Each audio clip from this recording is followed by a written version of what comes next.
Good morning. I'll be there in a second.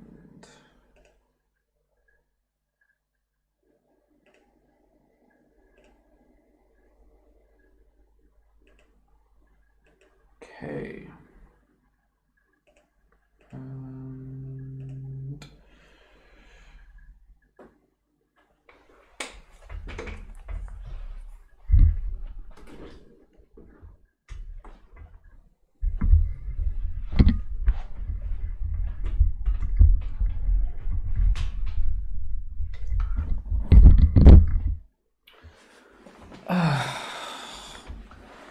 what a pleasant day. Oh, what are you talking about, Steam? You don't want to do that stuff right now. I'm busy. Ooh. All right. So,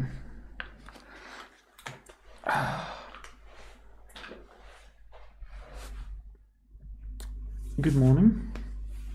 Hi. Hello.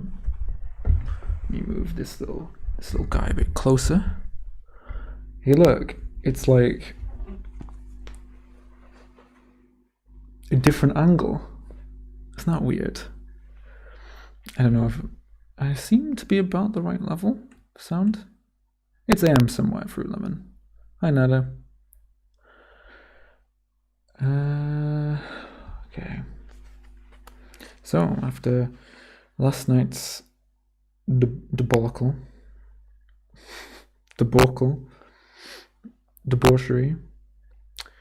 we've got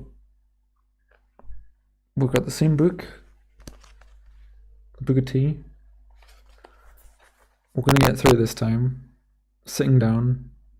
We've got some better lighting. We're no longer going to be walking in circles, trying to work out what to say. Maybe I should have the sunglasses down. Yeah. Let's grab the sunglasses.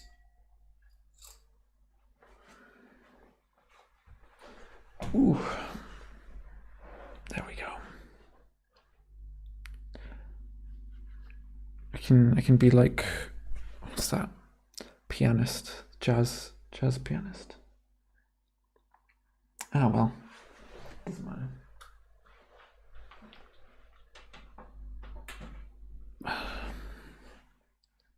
How are you all doing? And what do you think of the lighting? Or the setup in general, actually? Thank you.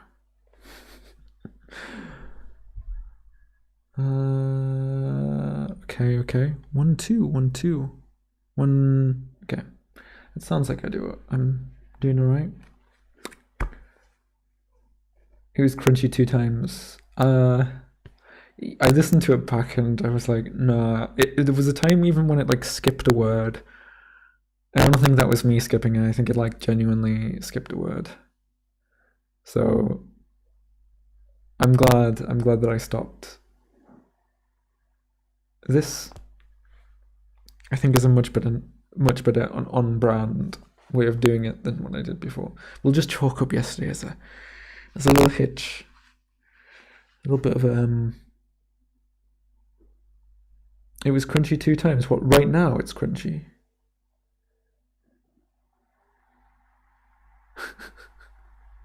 No way, it's right now crunchy.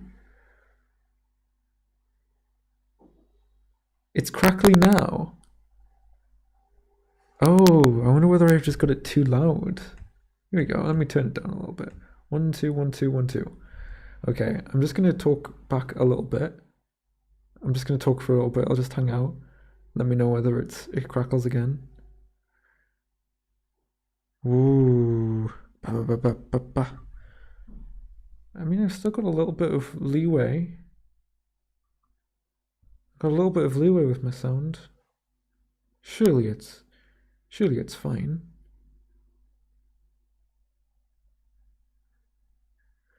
Okay. I shouldn't really be having it such loud then. Let me turn it all the way down here. And then I'll turn it way up here. 1, 2, 1, 2. 1, 2.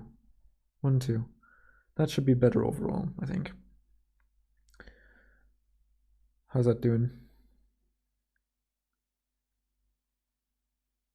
Beautiful. Beautiful. I'm not even wearing headphones, can't even monitor it. So I've had a pretty nice day. Pretty restful.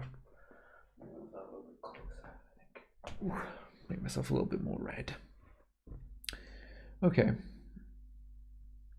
Should we get into this book?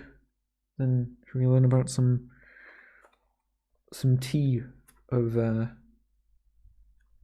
Japanese teaism? Oh, this might take a little bit to read from because this angle, my little light is casting a shadow from one page to the other, so it might go a bit bad. Okay.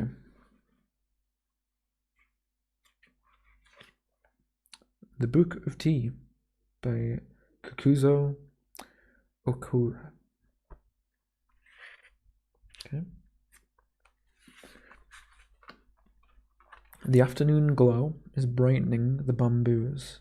The fountains are bubbling with delight. The soughing of the pines is heard in our kettle.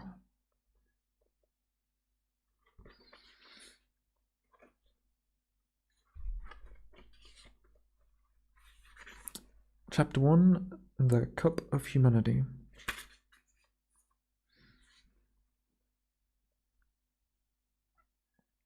Tea began as a medicine and grew into a beverage.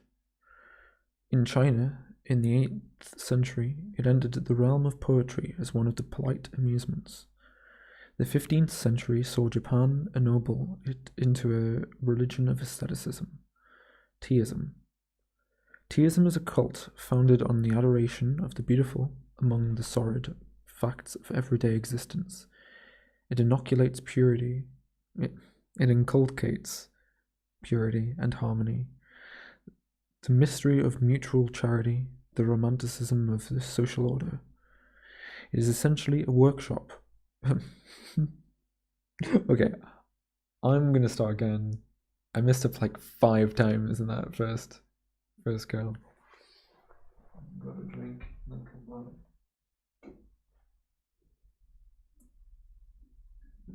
Okay. I need to just take it easy.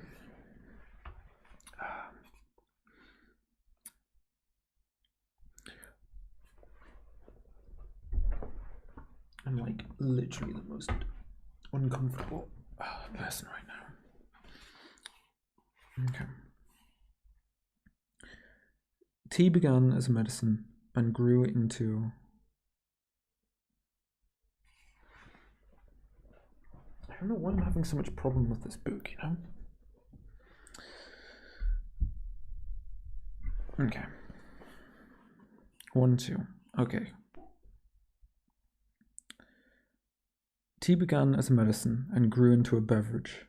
In China, in the 8th century, it entered the realm of poetry as one of the polite amusements. The 15th century saw Japan ennoble it into a religion of aestheticism, teaism. Teaism is a cult founded on the adoration of the beautiful among the sordid facts of everyday existence. It inculcates purity and harmony, the mystery of mutual charity, the romanticism of the social order. It is essentially a worship of the imperfect, as it is a tender attempt to accomplish something possible in this impossible thing we know as life. The philosophy of tea is not mere aestheticism in the ordinary acceptance of the term, for it expresses conjointly with ethics and religion our whole point of view about man and nature. It is hygiene, for it enforces cleanliness. It is in economics, for it shows comfort in simplicity rather than in the complex and costly. It is moral geometry, inasmuch as it defines our sense of proportion to the universe. It represents the true spirit of Eastern democracy by making all of its voters aristocrats in taste. The long isolation of Japan from the rest of the world, so conducive to introspection, has been highly favorable to the development of teaism. Our home and habits, costume and cuisine, porcelain, lacquer, painting, our very literature, all have been subject to its influence. No student of Japanese culture could ever ignore its presence. It has permitted the elegance of noble boudoirs and entered the abode of the humble. Our peasants have learned to arrange flowers, our meanest labourer to offer his salutation to the rocks and waters. In our common parlance, we speak of the man with no tea in him. When he is insusceptible to the serio-comic interests of the personal drama, again, we stigmatize the untamed aesthete who, regardless of the mundane tragedy, runs riot in the springitude of emancipated emotions, as one with too much tea in him. The outsider may indeed wonder at this seeming much ado about nothing. What a tempest in a teacup, he will say. But when we consider how small, after all, the cup of human enjoyment is, how soon overflowed with tears, how easily drained to the dregs in our quenchless thirst for infinity, we shall not blame ourselves for making so much of the teacup. Mankind has done worse. In the worship of Bacchus, we have sacrificed too freely, and we have even transfigured the gory image of Mars. Why not consecrate ourselves to the Queen of the Camellias, and revel in the warm stream of sympathy that flows from her altar? In the liquid amber within the ivory porcelain, the initiated may touch the sweet reticence of Confucius, the piquancy of Lao Tzu, and the ethereal aroma of Sakyamuni himself. Those who cannot feel the littleness of great things in themselves are apt to overlook the greatness of little things in others. The average Westerner, in his sleek complacency, will see the tea ceremony but another instance of the 1,001 oddities, which constitute the quaintness and childishness of the East to him. He was wont to regard Japan as barbarous, while she indulged in the gentle arts of peace. He calls her civilized since she began to commit wholesale slaughter on Manchurian battlefields. Much comment has been given lately to the code of the samurai, the art of death, which makes our soldiers exult in self-sacrifice. But scarcely any attention has been drawn to teaism, which represents so much of our art of life. Fain would we remain barbarians if our claim to civilization were to be based on the gruesome glory of war. Fain would we await the time when due respect shall be paid to our art and ideals. When will the West understand, or try to understand, the East? We Asiatics are often appalled by the curious web of facts and fancies which has been woven concerning us. We are pictured as living on the perfume of the lotus, if not on mice and cockroaches. It is either impotent fanaticism or else abject voluptuousness. Indian spirituality has been derided as ignorance, Chinese sobriety as stupidity, Japanese patriotism as the result of fatalism. It has been said that we are less sensible to pain and wounds on account of the callousness of our nervous organization. Why not amuse yourselves at our expense? Asia returns the compliment. There would be further food for our merriment. If you were to know all of that we have imagined and written about you. All the glamour of the perspective is there, all of the unconscious homage of wonder, all the silent resentment of the new and the undefined. You have been loaded with virtues too, refined to be envied, and accused of crimes too picturesque to be condemned. Our writers in the past, the wise men who knew, informed us that you had bushy tails somewhere hidden in your garments, and often dined on the fricasse of newborn babies. Nay, we had something worse against you. We used to think you were the most impracticable people on earth, for you were said to preach what you never practiced. Such misconceptions are fast vanishing amongst us. Commerce has forced the European tongues on many an eastern port. Asiatic youths are flocking to Western colleges for the equipment of modern education. Our insight does not penetrate your culture deeply, but at least we are willing to learn. Some of my compatriots have adopted too much of your customs and too much of your etiquette, in the delusion that the acquisition of stiff collars and tall silk hats comprised the attainment of your civilization. Pathetic and deplorable as such affections are, they are evidence our willingness to approach the West on our knees. Unfortunately, the Western attitude is unfavorable to the understanding of the East. The Christian missionary goes to impart, but not to receive. Your information is based on the meager translations of our immense culture, or immense literature, if not on the unreliable anecdotes of passing travellers. It is rarely that the frivolous pen of Lefredo Hearn, or that of the author of The Web of Indian Life, enlivens the oriental darkness which the torch of our own sentiments. Perhaps I betray my own ignorance of the tea cult by being so outspoken. Its very spirit of politeness exacts that you say what you are expected to say, and no more. But I am not to be a polite teaist.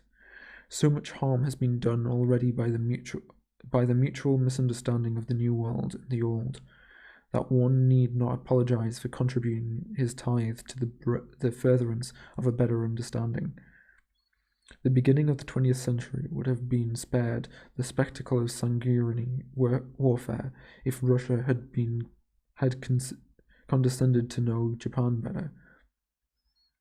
What dire consequences to humanity lie in the contemptuousness ignoring of Eastern problems? European imperialism, which does not disdain to raise the absurd cry of the Yellow Peril, fails to realize that Asia may also awaken to the cruel sense of the White Disaster. You may laugh at us for having too much tea, but may we not suspect that you of the West have no tea in your constitution? Let us stop the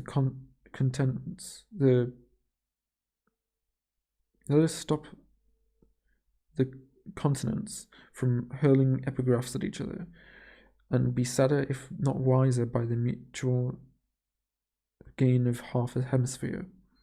We have developed along different lines, but there is no reason why one should not supplement the other. You have gained expansion at the cost of restlessness. We have created a harmony which is weak against aggression. Will you believe it? The East is better off in some respects than the West. Strangely enough, humanity has so far met in the teacup. It is the only Asiatic ceremonial which commands universal esteem. The white man has scoffed at our religion and our morals, but has accepted the brown beverage without hesitation. The afternoon tea is now an important function in Western society. In the delicate clatter of trays and saucers, in the soft rustle of feminine hospitality, in the common catechism about cream and sugar, we know that the worship of tea is established beyond question.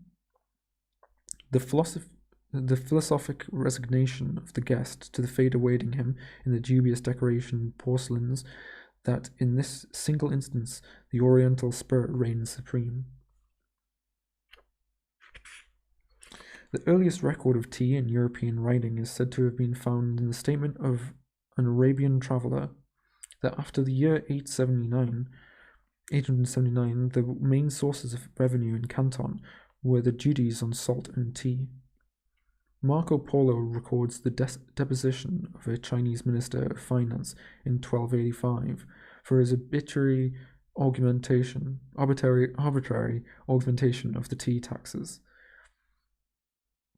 It was at the period of the great discoveries that the European people began to know more about this extreme Orient.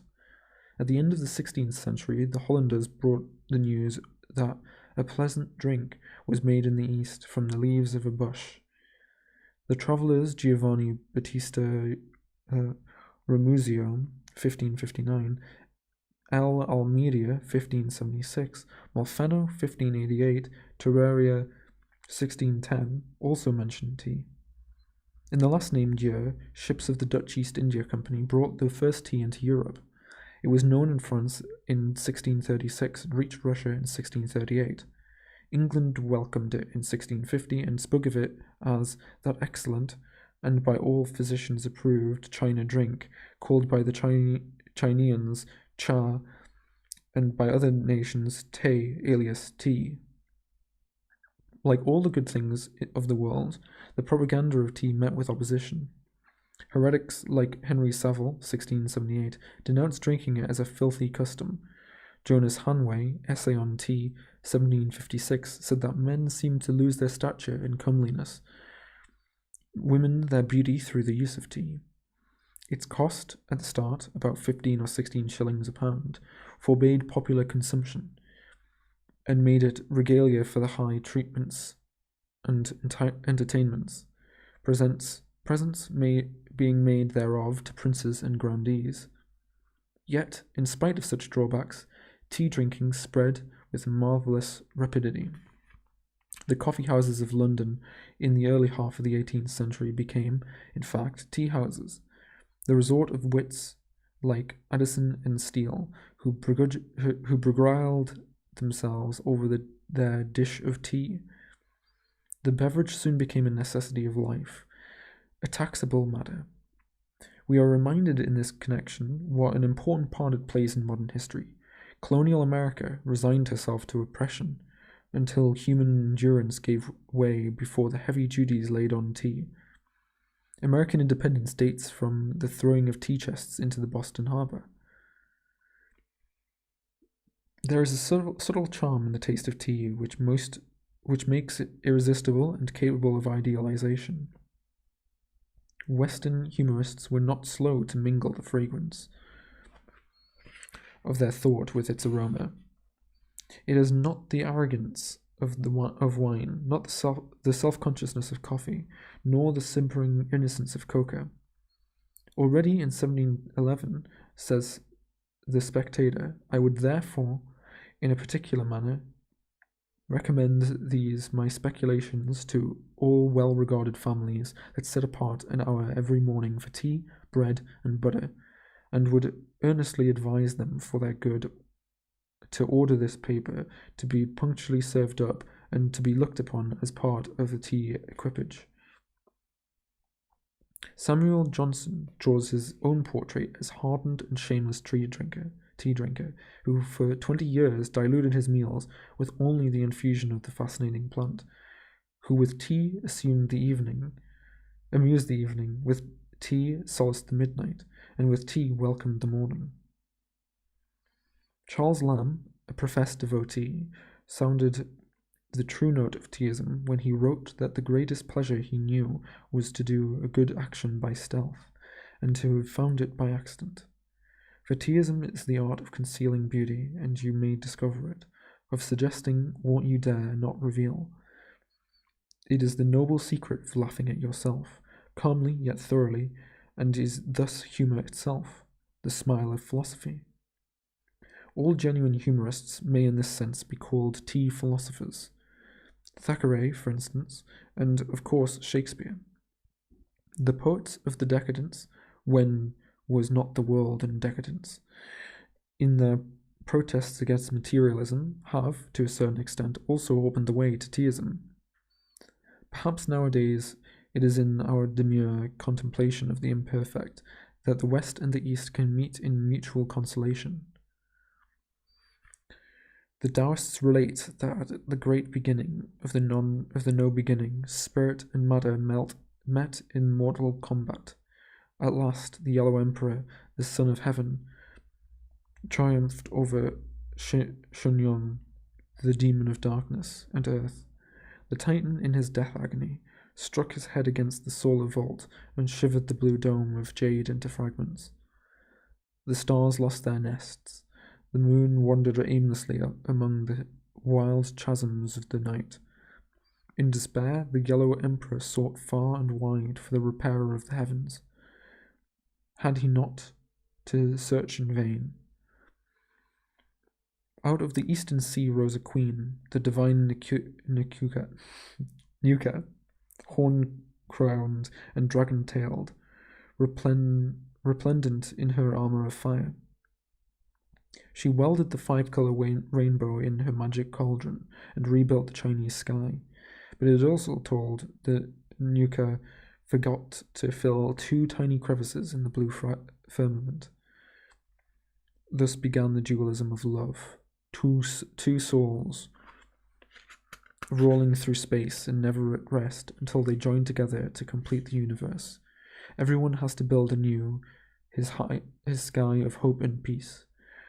The heaven of modern humanity is indeed shredded in the cyclopean struggle for wealth and power. The world is groping in the shadow of egotism and vulgarity. Knowledge is bought through a bad conscience, benevolence practiced for the sake of utility. The east and west, like 2 dragons tossed in a sea of ferment, in vain strive to regain the jewel of life. We need a Nuka again to repair the grand devastation. We await the great avatar. Meanwhile, let us have a sip of tea. The afternoon glow is brightening the bamboos. The fountains are bubbling with delight. The soughing of the pines is heard in our kettle. Let us dream of evanescence and linger in the beautiful foolishness of things. Okay.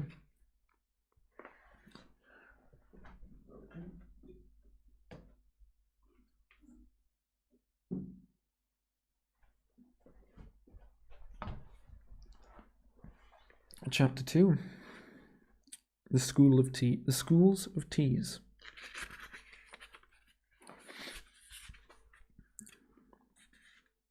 I'm going to take the sunglasses off because they just make it really hard to make out some of the text. So. Continuity errors, right? Okay. The Schools of Tea. Chapter 2. Tea is a work of art and needs a master hand to bring out its noblest qualities. We have good and bad tea, as we have good and bad paintings, generally the latter.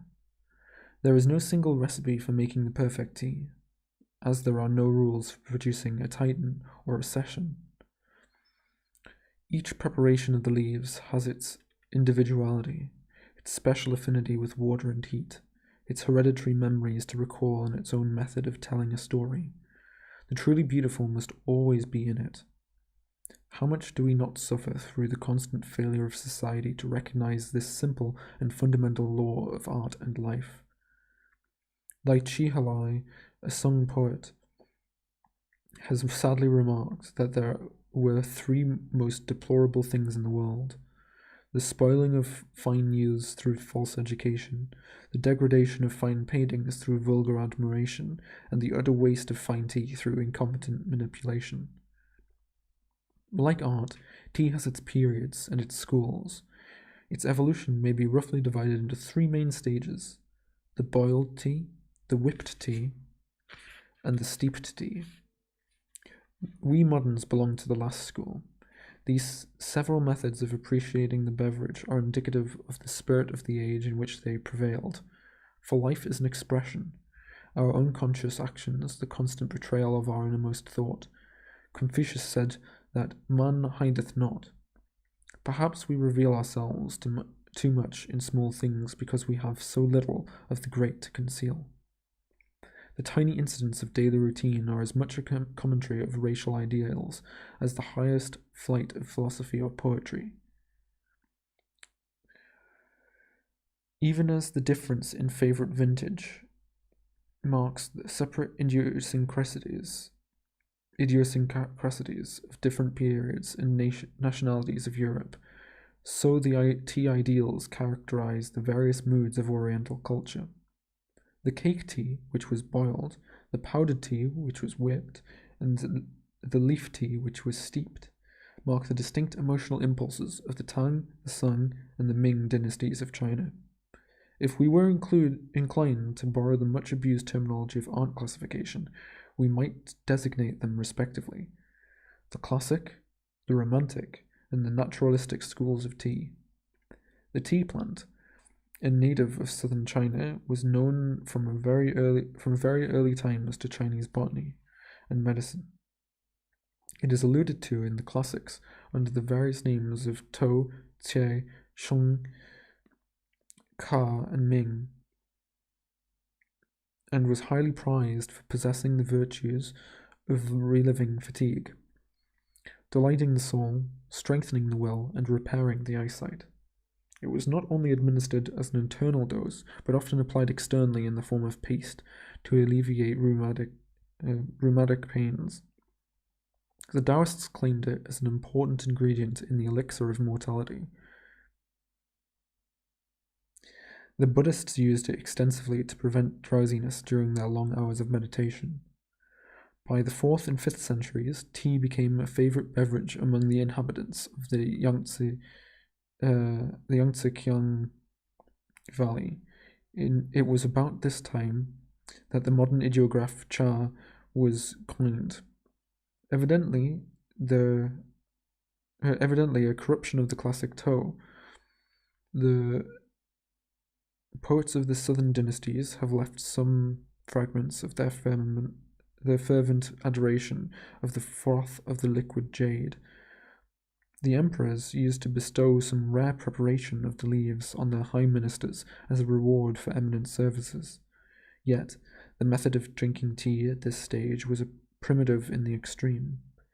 The leaves were steamed, crushed in a mortar, made into a cake, then boiled together with rice, ginger, salt, orange peel, spices, milk, and sometimes with onions. The custom obtains at the present day among the Tibetans and various Mongolian tribes, who make a curious syrup of these ingredients. The use of lemon slices by the Russians, who learned to take tea from the Chinese caravansaries, points to the survival of the ancient method. It needed the genius of the Tang dynasty to emancipate tea from its crude state and lead to its final idealization. With Luo in the middle of the 8th century, we have our first apostle of tea. He was born in an age when Buddhism, Taoism, and Confucianism were seeking mutual synthesis. The pantheistic symbolism of the time was urging one to mirror the universal in the particular. Luo, a poet, saw in the tea service the same harmony and order which reigned through all things. In his celebrated work, the Chacking, the Holy Scripture of Tea, he formulated the Code of Tea. He has since been worshipped as the tutelary god of the Chinese tea merchants. The Chacking consists of 3 volumes and 10 chapters.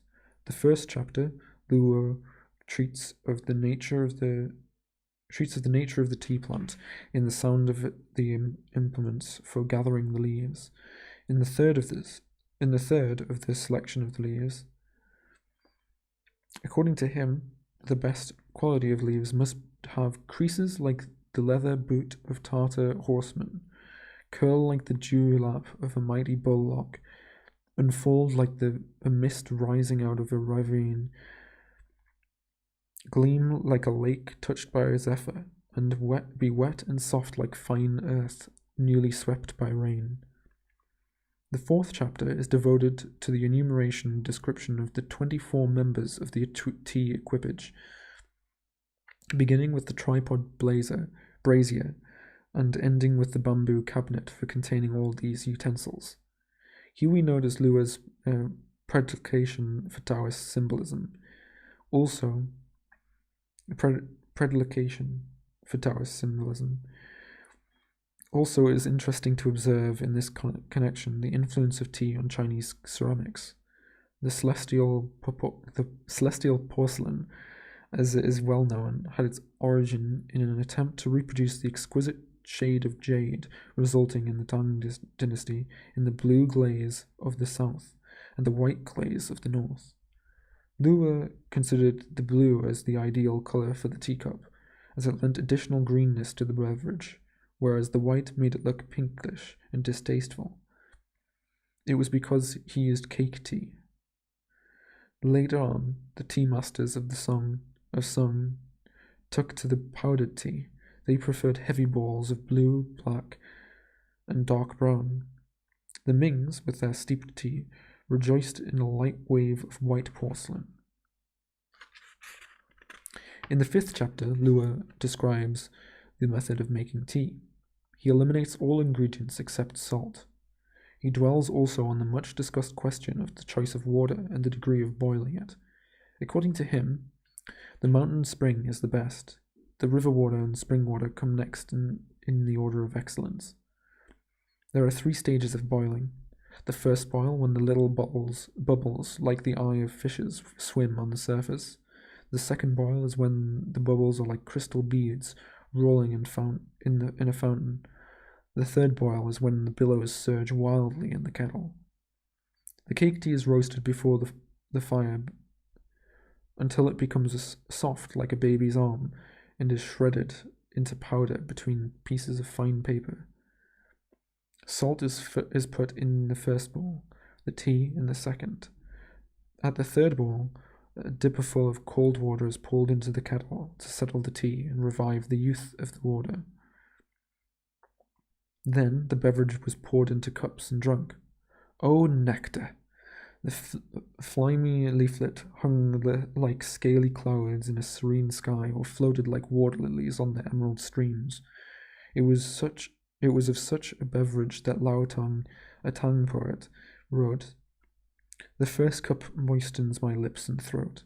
The second cup breaks my loneliness. The third cup searches my barren entrail, but to find therein some 5,000 volumes of odd ideographs. The fourth cup raises a slight perspiration. All the wrong life passes away through my pores. At the fifth cup I am purified. The sixth cup calls me to the realms of immortals. The seventh cup, but I could take no more. I only feel the breath of cool wind that rises in my sleeves. Where is Horizon?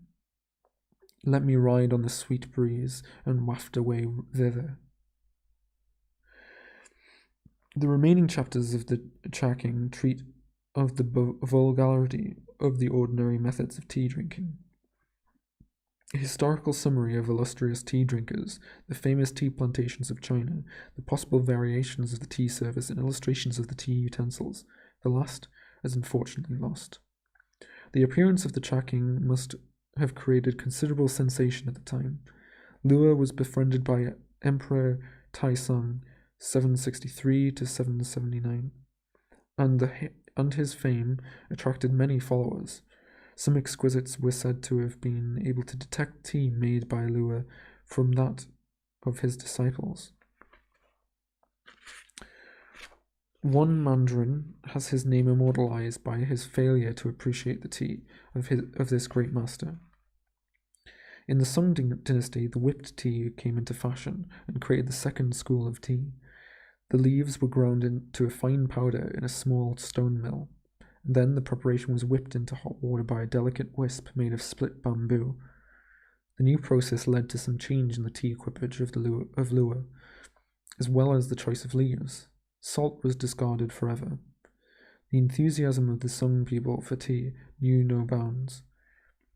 Epicures vied with each other in discovering new varieties, and regular tournaments were held to decide their superiority. The Emperor Kaisang, 1101 to 1124, who was too great an artist to be a well-behaved monarch, lavished his treasures on the attainment of rare species. He himself wrote a dissertation on the 20 kinds of tea, among which he prizes the white tea as the rarest and finest quality. The tea ideal of the Songs differed from the Tangs, even in their notion of life deferred. They sought to actualize what their predecessors tried to symbolize. To the near-Confucian mind, the cosmic law was not reflected in the phenomenal world, but the phenomenal world was the cosmic law itself. Aeons were but moments. Nirvana was always within grasp. The Taoist conception that immortality lay in the eternal change permeated all their modes of thought. It was the process, not the deed, which was interesting. It was the completing, not the completion, which was really vital. Man came thus at once face to face with nature. A new meaning grew into the art of life. The tea began not to be the poetical pastime, but one of the methods of self-realization. Wang Yuqiang eulogized tea as flooding his soul like a direct appeal, that its delicate bitterness reminded him of the aftertaste of a good counsel.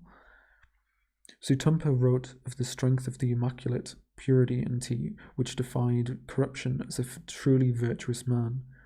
Among the Buddhists, the Southern Zen sect, which incorporated so much of the Taoist doctrines, formulated an elaborate ritual of the tea.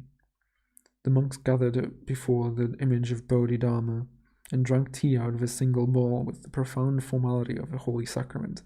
It was this Zen ritual which finally developed into the tea ceremony of Japan in the 15th century. Unfortunately, the sudden outburst of the Mongol tribes in the 13th century, which resulted in the devastation and conquest of China under the barbaric rule of the Yuan emperors, destroyed all the fruits of the Song culture. The native dynasty of the Mings, which attempted renationalization in the middle of the 15th century, was harassed by internal troubles, and China again fell under the alien rule of the Manchus in the 17th century. Manners and customs changed to leave no vestige of the former times. The powdered tea is entirely forgotten. We find a Ming commentator at loss to recall the shape of the tea whisk mentioned in one of the Song classics. Tea is now taken by steeping the leaves in hot water in a bowl or cup. The reason why Western world is innocent of the older method of drinking tea is explained by the fact that Europe knew it only at the close of the Ming dynasty. To the latter-day Chinese tea is a delicious beverage, but not an ideal. The long woes of this country have robbed him of the zest of the meaning of life. He has become modern, that is to say, old and disenchanted. He has lost that sublime faith in illusions which constitutes the eternal youth and vigour of the poets and ancients. He is eclectic and politely accepts the traditions of the universe. He toys with nature, but does not condescend to conquer or worship her. His leaf tea is often wonderful with its flower-like aroma, but the romance of the Tang and Song ceremonials are not found in his cup. Japan, which followed closely on the footsteps of Chinese civilization, has known the tea in all three stages.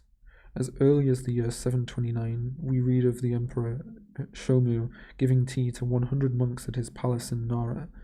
The leaves were probably imported by our ambassadors to the Tang court and prepared in the way then in fashion. In 801, the monk Saicho brought back some seeds and planted them in Yesan. Many tea gardens are heard of in the succeeding centuries, as well as the delight of the aristocracy and priesthood in the beverage. The Song tea reached us in 1191 with the return of Yeisei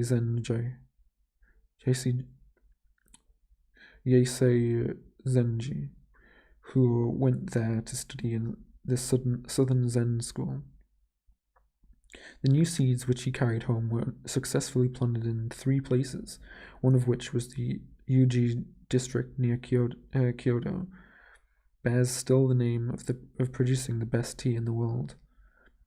The southern Zen spread with marvelous rapidity, and with it the tea ritual, and the tea ideal of the sun. By the 15th century, under the patronage of the shogun, Ashikaga Yoshimasa, the tea ceremony is fully constituted and made into an independent and secular performance. Since then, teaism is fully established in Japan. The use of the steeped tea of the latter China is comparatively recent among us, being only known since the middle of the 17th century. It has replaced the powdered tea in ordinary consumption, though the latter still continues to hold its place in the tea as the tea of teas. It is the Japanese tea ceremony that we see the culmination of our tea ideals, our successive resistance of the Mongol invasion in 1281 had enabled us to carry on the Sung movement so disastrously cut off in China, instead through the nomadic inroad. Tea with us became more than an idealization of the form of drinking. It is a religion of the art of life. The beverage grew to be an excuse for the worship of purity and refinement, a sacred function at which the host and the guest joined to produce for that occasion the utmost beatitude of the mundane. The tea room was an oasis in the dreary waste of existence where weary travellers could meet to drink from the common spring of art appreciation. The ceremony was an improvised drama whose plot was woven about the tea. The flowers and the paintings, not a colour to disturb the tone of the room, not a sound to mar the rhythm of things, not a gesture to obtrude on the harmony, not a word to break the unity of the surroundings, all movements to be performed simply and naturally. Such were the aims of the tea ceremony, and strangely enough, it was often successful. A subtle philosophy lay behind it all. Teaism was Taoism in disguise. Okay.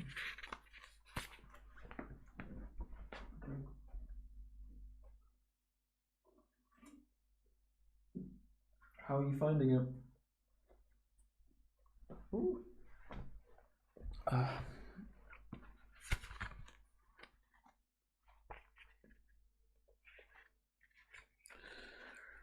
Don't particularly like the Japanese idea of Zen. From my understanding of Zen, this is exactly why we have a bad understanding of Zen in the West, because we got it from Japan. But whatever. I'm gonna try not to let it get to me. Anyway. Okay. I have to remember to cut this afterwards, because I can't have this bit in the middle of it. That'd be a wild time, wouldn't it? Okay.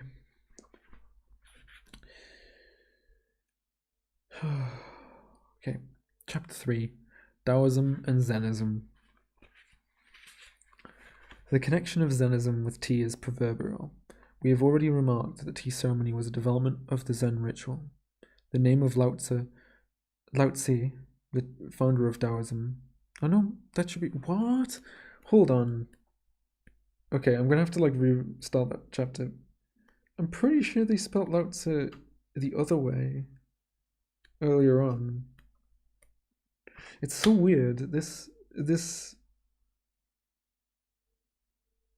translation or romanization of some of the words are just so bizarre to me that the one... No, they spelled Lao Tzu the same way earlier.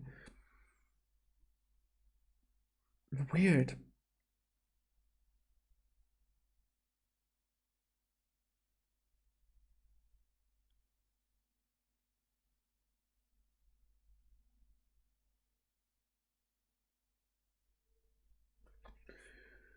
Okay.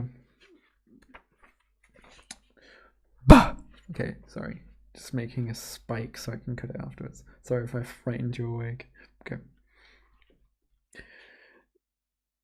Taoism and Zenism, Chapter 3. The connection of Zenism with tea is proverbial. We have already remarked that the tea ceremony was a development of the Zen ritual. The name of Lao Tzu, the founder of Taoism, is also intimately associated with the history of tea. It is written in the Chinese school manual concerning the origins of habits and the customs that the ceremony of offering tea to a guest began with Kuan Yin, a well-known disciple of Lao Tzu, who first at the gate of the hand pass presented to the old philosopher a cup of the golden elixir. We shall not stop to discuss the authenticity of such tales, which are valuable, however, as confirming the early use of the beverage by the Taoists. Our interest in Taoism and Zennism here lies mainly in those ideas regarding life and art which are so embodied in what we call teaism. It is to be regretted that as yet there appears to be no adequate representation of the Taoist and the Zen doctrines in any foreign language, though we have had several laudable attempts. Translation is always a treason, and as a Ming author observes, can at its best be only the reverse side of a brocade. All the threads are there, but not the subtlety of colour or design. But after all, what great doctrine is there which is easy to expound? The ancient sages never put their teachings in systematic form. They spoke in paradoxes, for they were afraid of uttering half-truths. They began by talking like fools and ended by making their hearers wise. Lao Tzu himself, with his quaint humour, says, "If people of inferior intelligence hear of the Tao, they laugh immensely. It would not be the Tao unless they laughed at it." The Tao literally means a path. It has been severely translated as the way, the absolute, the law, nature, supreme reason, the mode. These renderings are not incorrect, for the use of the term by the Taoists differs according to the subject matter of the inquiry. Lao Tzu himself spoke of it thus: "There is a thing which is all-containing, which was born before the existence of heaven and earth. How silent, how solitary! It stands alone and changes not. It revolves without danger to itself, and is the mother of the universe. I do not know its name, so call it the path. With reluctance I call it the infinite. Infinity is the fleeting is the vanishing is the reverting." The Tao is in the passage rather than the path. It is the spirit of cosmic change, the eternal growth which returns upon itself to produce new forms. It recoils upon itself like the dragon, the beloved symbol of the Taoists. It folds and unfolds as do the clouds. The Tao might be spoken of as the great transition. Subjectively, it is the mood of the universe. Its absolute is the relative. It should be remembered in the first place that Taoism, like its legitimate successor, Zennism, represents the individualistic trend of the southern Chinese mind in contradistinction to the communism of northern China, which expressed itself in Confucianism. The Middle Kingdom is as vast as Europe and has a differentiation of idiosyncrasies marked by the two great river systems which traverse it. The Yangtze Kiang and the Huanghe are respectively the Mediterranean and the Baltic. Even today, in spite of the centuries of unification, the southern celestial differs in his thoughts and beliefs from his northern brother, as a member of the Latin race differs from the Teuton. In ancient days, when communication was even more difficult than at present, and especially during the feudal period, this difference in thought was most pronounced. The art and poetry of the one breathes an atmosphere entirely distinct from that of the other. In Lao Tzu and his followers, and in Kutsugen, the forerunner of the Yangtze Kiang nature poets, we find an idealism quite inconsistent with the prosaic, ethical notions of their contemporary northern writers. Lao Tzu lived 5 centuries before the Christian era. The germ of Taoist speculation may be found long before the advent of Lao Tzu, surnamed the Long-Eared. The archaic records of China, especially the Book of Changes, foreshadow his thought. But the great respect paid to the laws and customs of that classic period of Chinese civilization, which culminated with the establishment of the Zhou dynasty in the 16th century BC, kept the development of individualism in check for a long while, so that it was not until after the disintegration of the Zhou dynasty and the establishment of innumerable independent kingdoms that it was able to blossom forth in the luxuriance of free thought. Lao Tzu and Soshi, Chuangzi, were both Southerners and the greatest exponents of the new school. On the other hand, Confucius, with his numerous disciples, aimed at retaining ancestral conventions. Taoism cannot be understood without some knowledge of Confucianism, and vice versa. We have said that the Taoist absolute was the relative.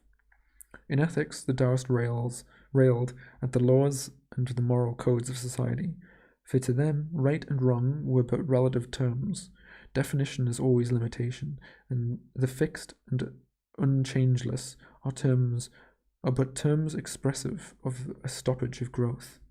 Said Hughes again, the sages move the world. Our standards of morality are begotten of the past needs of society, but is society to remain always the same? The observance of communal traditions involves a constant sacrifice of the individual to the state.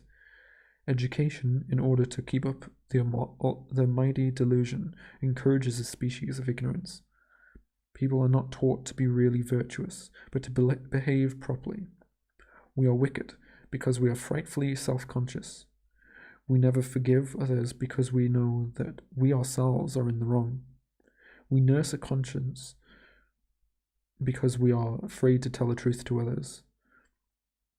We take refuge in pride because we are afraid to tell the truth to ourselves. How can one be serious with the world when the world itself is so ridiculous? The spirit of Bada is everywhere, honesty and chastity. Behold the complacent salesman retailing the good and the true. One can even buy a so-called religion, which is really but common morality, sanctified with flowers and music. Rob the church of her accessories, and what remains behind? Yet the thrusts thrive marvellously, for the prices are absurdly cheap. A prayer for a ticket to heaven, a diploma for honourable citizenship. Hide yourself in the bushel quickly, for if your real usefulness were known to the world, you would soon be knocked down to the highest bidder by the public auctioneer. Why do men and women like to advertise themselves so much? Is it not but an instinct derived from the days of slavery? The virility of the idea lies not less in its power of breaking through contemporary thought than its capacity for dominating subsequent movements. Taoism was an active power during the Qin dynasty, that epoch of Chinese unification from which we derive the name China. It would be interesting had we time to note its influence on contemporary thinkers, the mathematics, writers on law and war, the mystics and the alchemists, and the latter nature poets of the Yangtze Kiang. We should not even ignore those spectators on reality who doubted whether a white horse was real because he was white or because he was solid, nor the conversationalists of the 6 dynasties who, like the Zen philosophers, revelled in discussions concerning the pure and the abstract. Above all, we should pay homage to the Taoism for what it has done toward the formation of the celestial character, giving to it a certain capacity for reserve and refinement as warm as jade. Chinese history is full of instances in which the votaries of Taoism, princes and hermits alike, followed with varied and interesting results the teachings of their creed. The tale will not be without its quota of instruction and amusement. It will be rich in anecdotes, elegies, and aphorisms, we would fain be speaking in terms with the delightful emperor who never died because he never lived. We may ride the wind in the Leitze and find it absurdly quiet because we ourselves are the wind, or dwell in midair with the aged one of the Huang Ho, who lived betwixt heaven and earth because he was subject to neither the one or the other. Even in that grotesque apology for Taoism which we find in China at the present day, we can revel in the wealth of imagery impossible to find in any other cult. But the chief contribution of Taoism to Asiatic life has been in the realm of the aesthetics. Chinese historians have always spoken of Taoism as the art of being in the world, for it deals with the present, ourselves.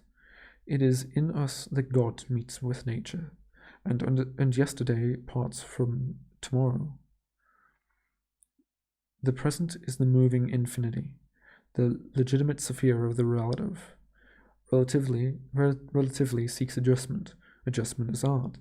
The art of life lies in a constant readjustment to our surroundings. Taoism accepts the mundane as it is, and unlike the Confucians and the Buddhists, tries to find beauty in our world of woe and worry. The Sung elegy of the three vinegar tasters explains admirably the trend of the three doctrines. Sakyamuni, Confucius, and Lao Tzu once stood before a jar of vinegar, the emblem of life. Each dipped his finger to taste the brew. The matter-of-fact Confucius found it sour, the Buddha called it bitter, and Lao Tzu pronounced it sweet. The Taoists claimed that the comedy of life could be made more interesting if everyone would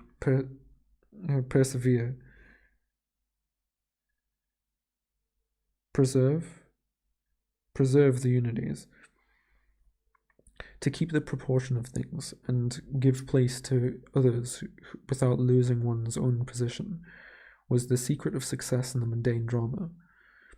We must know the whole play in order to properly act our parts.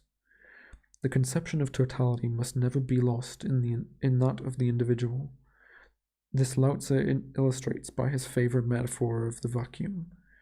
He claimed that only in vacuum lay the truly essential. The reality of a room, for instance, was to be found in the vacant space enclosed by the roof and the walls, not in the roof and walls themselves. The usefulness of a water pitcher dwelt in the emptiness where water might be put, not in the form of the pitcher or the material of which it's made. Vacuum is all-potent, because all-containing. In vacuum alone, motion becomes possible. One who could make of himself a vacuum into which others might freely enter would become master of all situations. The whole can always dominate the part. These Taoist ideas have greatly influenced all our theories of action, even to those of fencing and wrestling. Jiu-jitsu, the Japanese art of self-defense, owes its name to the passage in the Tao Te Ching. Oh, it's the Tao Te Ching. Okay, that's a weird word for it. Oh, damn it! I'm gonna have to repeat that. Let me get a drink while I'm in it. I can't believe I got surprised by it and said stuff. How unfortunate.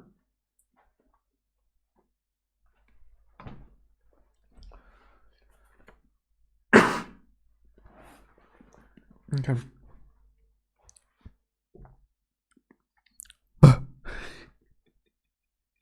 Okay.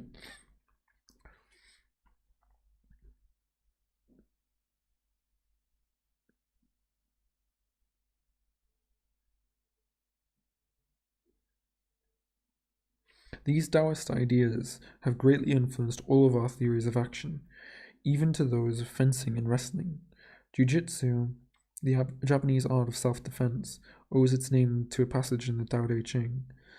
In Jiu-jitsu, one seeks to draw out and exhaust the enemy's strength by non-resistance, vacuum, while conserving one's own strength for victory in the final struggle. In art, the importance of the same principle is illustrated by the value of suggestion. In leaving something unsaid, the beholder is given a chance to complete the idea, and thus a great masterpiece irresistibly rivets your attention until you seem to become actually a part of it. A vacuum is there for you to enter and fill up to the full measure of your aesthetic emotion. He who had made himself the master of the art of living was the real man of the Taoist. At birth he enters the realm of dreams only to awaken to reality at death.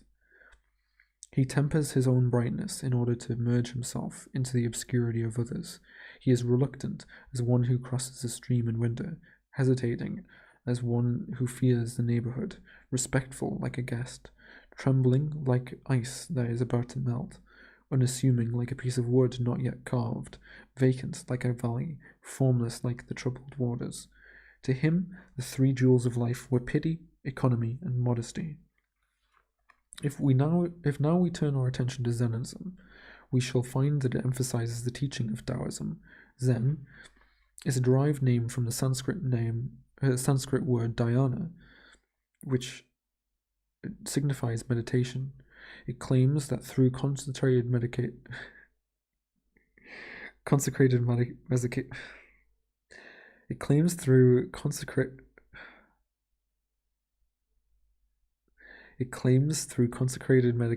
Fuck.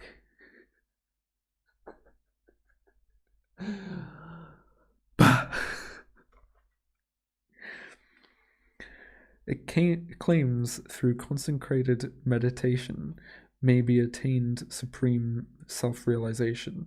Meditation is one of the 6 ways through which Buddhahood may be reached, and the Zen sectarians affirm that Sakyamuni laid special stress on this method in his later teachings, handing down the rules to his chief disciple, Kashpa. According to their tradition, Kashpa, the first Zen patriarch, imported this secret to Ananda, who in turn passed it on to his successive patriarchs until it reached Bodhidharma, the 28th. Bodhidharma came to northern China in the early half of the 6th century and was the first patriarch of Chinese Zen. There is much uncertainty about the history of these patriarchs and their doctrines. In its philosophical aspect, early Zennism seems to have an affinity, on one hand, to the Indian negativism of the Nagarjuna, and on the other, to the Jinan philosophy formulated by the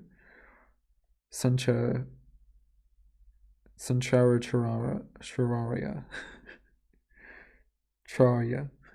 The first teaching of Zen, as we know it, at the present day, must be attributed to the 6th Chinese patriarch, Yeno, 637 to 713, founder of the Southern Zen, so called from the fact of its predominance in southern China. He is closely followed by the great Baso, died 788, who made Zen a living influence in celestial life. Heikeiyo, 719 to 814, a pupil of Baso, was first instituted the Zen monastery and established a ritual and regulations for its government. In the discussions of the Zen school after a time of Baso, we find the play of the Yangtze Kiang mind causing an ascension of native modes of thought in contrast to the former Indian idealism. Whatever sectarian pride may assert to the contrary one cannot help being impressed by the similarity of Southern Zen to the teaching of Lao Tzu and the Taoist conversationalists. In the Tao Te Ching, we already find allusions to the importance of self-concentration and the need of properly regulating the breath, essential points in the practice of Zen meditation. Some of the best commentaries of the Book of Lao Tzu have been written by Zen scholars. Zennism, like Taoism, is the worship of relativity. One master defines Zen as the art of feeling the polar star in the southern sky. Truth can be reached only through the comprehension of opposites, Again, Zennism, like Taoism, is a strong advocate of individualism. Nothing is real except that which concerns the working of our own minds. Vienno, the sixth patriarch, once saw two monks watching the flag of a pagoda fluttering in the wind. One said, "It is the wind that moves." The other said, "It is the flag that moves." But Yano explained to them that the real movement was neither of the wind nor the flag, but of something within their own minds. Hakeiyo was walking in the forest with a disciple when a hare scurried up at their approach. "Why does the hare fly from you?" asked Hakeiyo. "Because he is afraid of me," was the answer. "No," said the master, "it is because you have a murderous instinct." This dialogue recalls that Soshi, Chuangzi, the Taoist, one day Soshi was walking on the bank of the river with a friend. "How delightfully the fishes are enjoying themselves in the water," exclaimed Soshi. His friend spoke to him thus: "You are not a fish. How do you know what the fishes are enjoying? How do you know that the fishes are enjoying themselves?"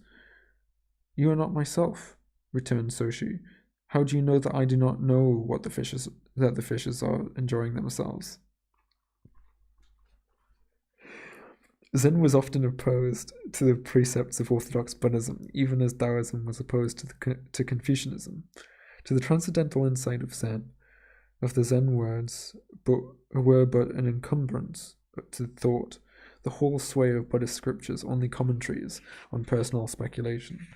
The followers of Zen aimed at direct communion with the inner nature of things, regarding their outward accessories only as an impedance to a clear perception of truth. It was this love of the abstract that led Zen to prefer black and white sketches to the elaborately colored paintings of the classic Buddhist school. Some of the Zen even become iconoclastic as a result of their endeavor to recognize the Buddha in themselves rather than through images and symbolism. We find a Taekwa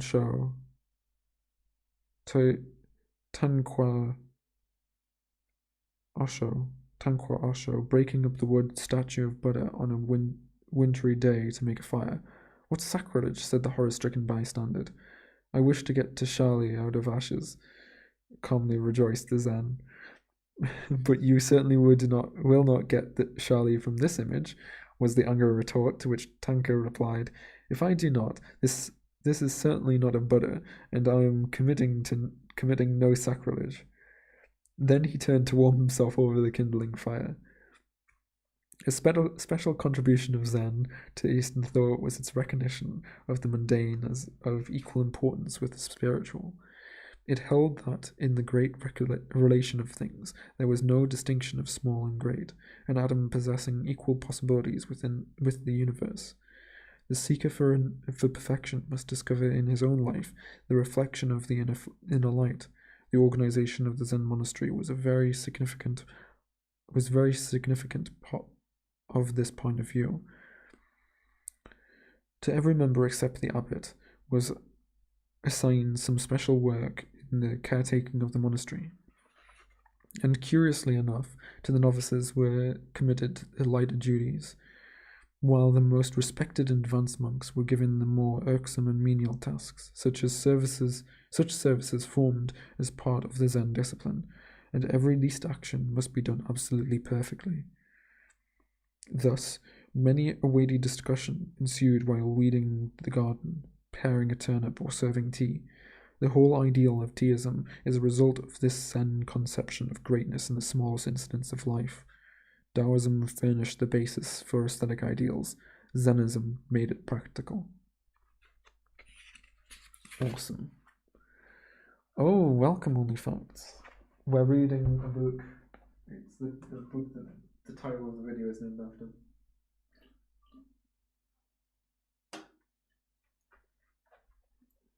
And we're doing pretty great, I think.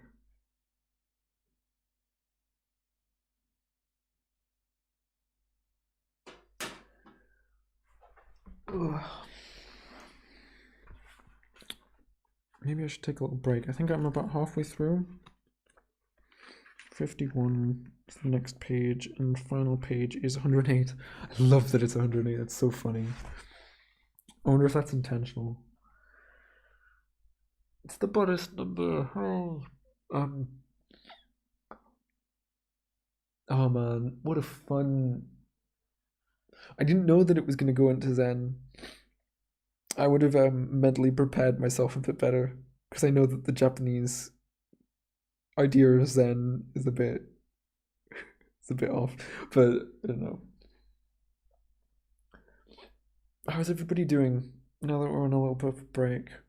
Let's have a little chat. Ooh.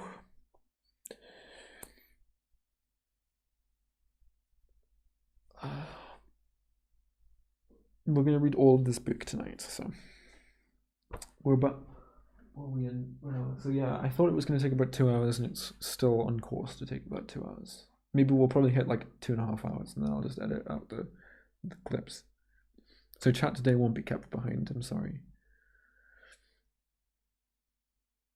Aura and only facts. I guess because you've joined during this. I'll ask your opinion on how's the aesthetic, how's the sound. I didn't ask anyone about the cone, which you may or may not have even noticed that there's a cone right here. I'm sculpting, so it'll be fun to listen. Fantastic. I mean, you've missed the first 3 chapters, but it's great. You didn't really miss too much. There was some nice moments in it. I don't know whether the rest of it is going to be better or worse than this. But I have just a note for people who have been listening for a little bit now. Like, I have a thing about Zen. I used to read lots of Zen stuff. In Chuangzi, in like the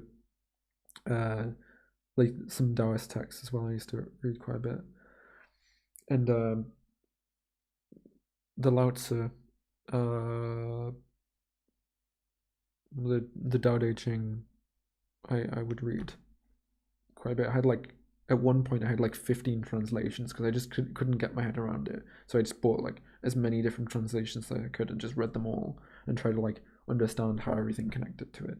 So I have like a probably quite a different view of those texts than I think most people who are in the West, at least. Especially Buddhism. I have this like real big irk about Buddhism, because like in the West we have like Buddhism is seen as being like a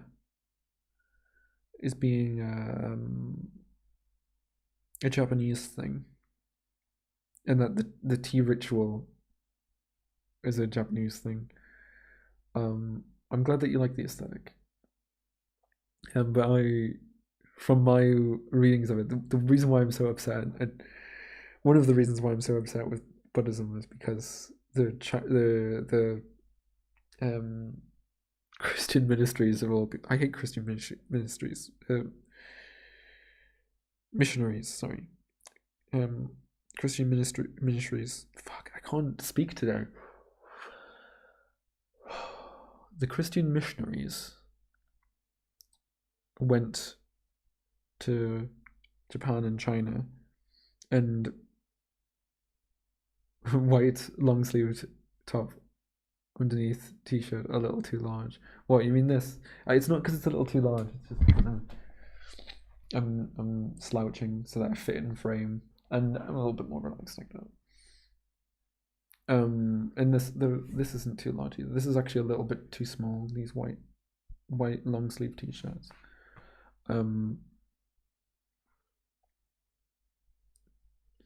What was I gonna say? Yeah, I don't like the Christian missionaries because they translate all of the texts really bizarrely and make it about religion, but it just doesn't seem like it's about religion. Not in the same way that we have a conception of religion.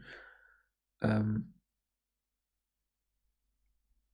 it kind of like messes up trying to search about Zen as well, because Zen,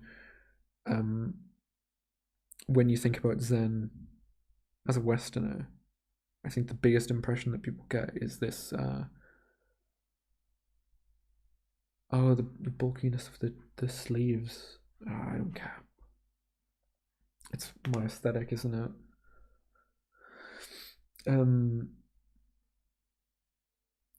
yeah, the impression of Zen in the West, I think for most people, is like this like Japanese like sandy garden with like pebbles and rocks and like balancing things and being like, ooh, look, I can sit and look at a wall for 10 hours. Like it's like zazen and like sand pits. That's like people think of that as Zen, or like really intricate drawings, like a yankra mandala and the yantra. Is that right? Is that what it's called? Oh yeah, I don't care. This is just what I wear. I might switch at some point, but this is my uniform for the window. I'm too frustrated. I need to look up whether it's yantra,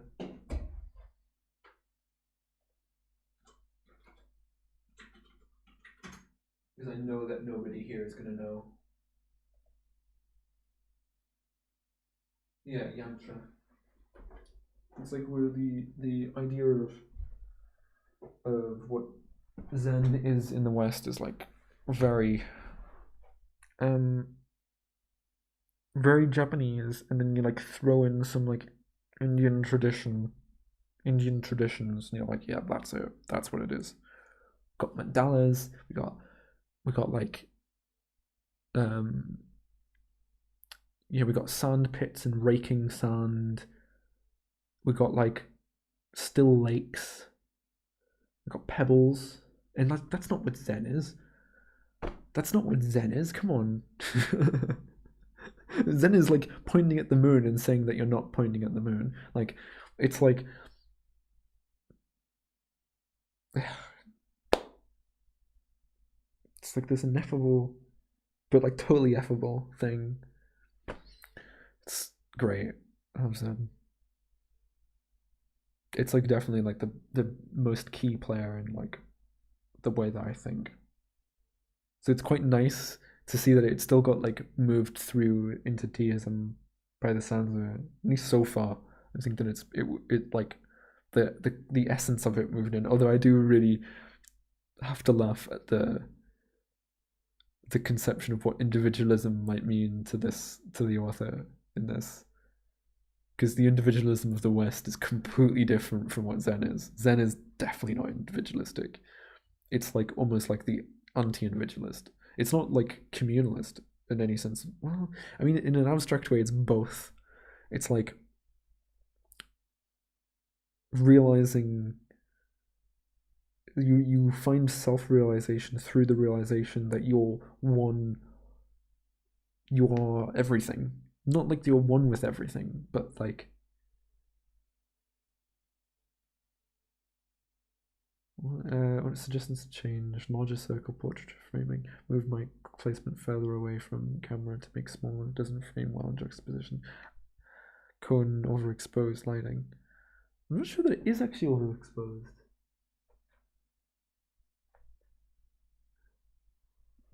Anyway, I don't care. I like this.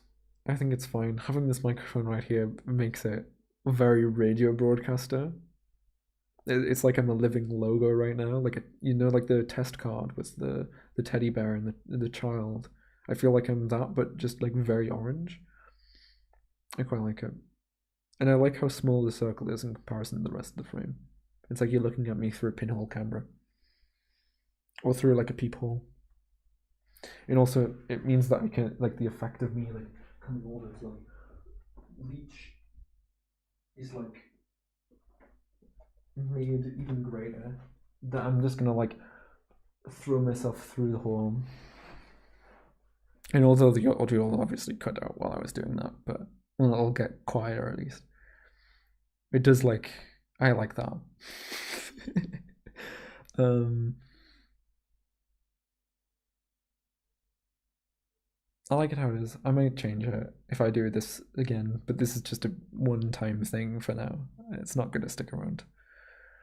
Um, I just wanted my ego stroked a little bit.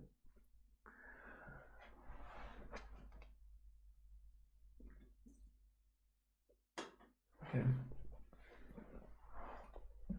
Well, that's what I kind of want. I wanted the peeping. It's me finally reading this text that I meant to read probably years ago. Although I did just find out about this other book that I got. It's called Traffic. And it's a lecture. It's a lecture by a guy called John Ruskin, who's like one of the defenders of capitalism. I think a British guy too. And I'm stoked. I'm stoked to read it. I might just read it off stream though, and then maybe read it on stream because it's like basically he did a lecture called Traffic. It's only like the actual lecture itself is like what 32 pages long. Delivered in the town hall, Bradford, April 21st, 1864. That'd be so good. Would move camera 40 to 50 centimeters north and move closer to the camera. What? So that I'm even further. Like what? Move the camera north. What do you mean? Like move it up so it's pointing me up, and then move me closer. I had it like that, but then I wanted the table in shot, and I didn't want it to be too far out of shot, so I don't mind slouching to like fit me all in. And I could move the camera further back, but then I don't know. I like it like this. I would be running out of room if I moved it further from me to do both, you know. Anyway, because you got to remember that the camera right now is like 3 meters away from me. I'm not a product. I get you. It reminded me of it too. That's kind of why I like it a lot. I'm a bit frustrated about this like shadow that's like here. That's the only thing. I think if I would change anything more precise, it would be to shine a light better on the background. Because right now the background is only lit up by the lamp that you see when I get out of shot. This circle lamp, which is kind of cool when I get up, but yeah, I know, and it's useful. But yeah, this shadow that's behind me that I cast is a bit frustrating. I think if I were to change anything, I'd try to get rid of that shadow, so it's a bit more smooth. But yeah, John Ruskin, gonna read that eventually, probably tomorrow, but not on stream, I don't think, unless I really like it, and then I'll read it again, stream. But it's supposed to be appropriate to everything that I like, and plus it's called Traffic, so it's just so funny. I mean, I have traffic cones, you know, and he's British. It's beautiful. Anyway, I should probably get back to reading the book. I've got another hour to go for it. Lost time. Where are we? We spent 15 minutes. But the desk is overexposed. It's not. This is fine. It's literally a grey desk, and the cone has got like this like white label on it. It's fine. It's not overexposed. What are you talking about? It's just bright. Like my skin color is a lighter shade than the cone's wrapping, which is literally just masking tape. Anyway, I should go. On. Okay. Chapter 4, The Tea Room. To European architects brought up on the traditions of stone and brick construction, our Japanese method of building with wood and bamboo seems scarcely worthy of being to be ranked as architecture. It is but quite recently that a competent student of Western architecture has recognized and paid tribute to the remarkable perfection of our great temples. Such being the case as regards our classic architecture, we could hardly expect the outsider to appreciate. hardly expect the outsider to appreciate the subtle beauty of the tea room. Its principles of construction and decoration being entirely different from those of the West. The tea room, the tsukaya, does not pretend to be other than a mere cottage, a straw hut as we call it. The original ideographs of the tsukaya mean the abode of fancy. Latterly, the various tea masters substituted various Chinese characters according to their conception of the tea room. And the term tsukaya may signify the abode of vacancy, or the abode of the unsymmetrical. It is an abode of fancy inasmuch as it is an ephemeral structure built to house a poetic impulse. It is an abode of vacancy inasmuch as it is devoid of ornamentation, except for what may be placed in it to satisfy some aesthetic need of the moment. It is an abode of the unsymmetrical, inasmuch as it is consecrated to the worship of the imperfect, purposely leaving something unfinished for the play of the imagination to complete.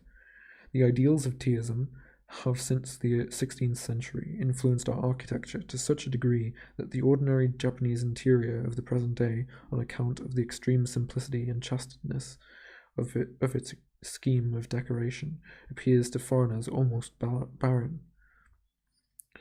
The first independent tea room was the creation of the Seno Soyuki, commonly known by his later name of Rikyo, the greatest of all tea masters, who, in the 16th century, under the patronage of Taiko Hideyoshi, instituted and brought it to a high state of perfection the formalities of the tea ceremony. The proportion of the tea room had been previously determined by Jowo, a famous tea master of the 15th century. The early tea room consisted merely of a proportion of the ordinary drawing room partitioned off by screens for the purpose of the tea gathering. The portion partitioned off was called the kakoi enclosure, a name still applied to those tea rooms which are built in a house and are not independent constructions. The tsukaya consists of the tea room proper, designed to accommodate not more than 5 persons, a number suggestive of the saying, more than the graces and less than the muses. An anteroom, midsoya, where the tea utensils are washed and arranged before being brought in a portico, machai, in which the guests wait until they receive the summons to enter the tea room, and a garden path, the roji, which connects the machai with the tea room. The tea room is unimpressive in appearance. It is smaller than the smallest of Japanese houses, while the materials used in its construction are intended to give the suggestion of refined poverty. Yet, we must remember that all of this is the result of profound artistic forethought, and that the details have been worked out with care, perhaps even greater than that expended on the building of the richest palaces and temples. A good tea room is more costly than an ordinary mansion, for the selection of its materials, as well as its workmanship, requires immense care and precision.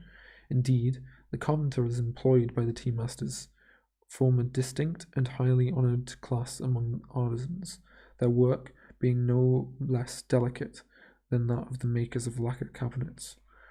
The tea room is not only different from any production of Western architecture, but also contrasts strongly with the classical architecture of Japan itself. Our ancient noble edifices, whether secular or ecclesiastical, were not to be despised even as regards their mere size. The few that have been spared in the disastrous conflagrations of centuries are still capable of awing us by the grandeur and richness of their decoration. Huge pillars of wood from 2 or 3 feet in diameter and from 30 to 40 feet high, supported by a complicated network of brackets, the enormous beams which groaned under the weight of the tile-covered, slanted roofs. The material and the mode of construction, though weak against fire, proved itself strong against earthquakes, and was well suited to the climatic conditions of the country. In the Golden Hall of Hiroji and the pagoda of Yakushiji,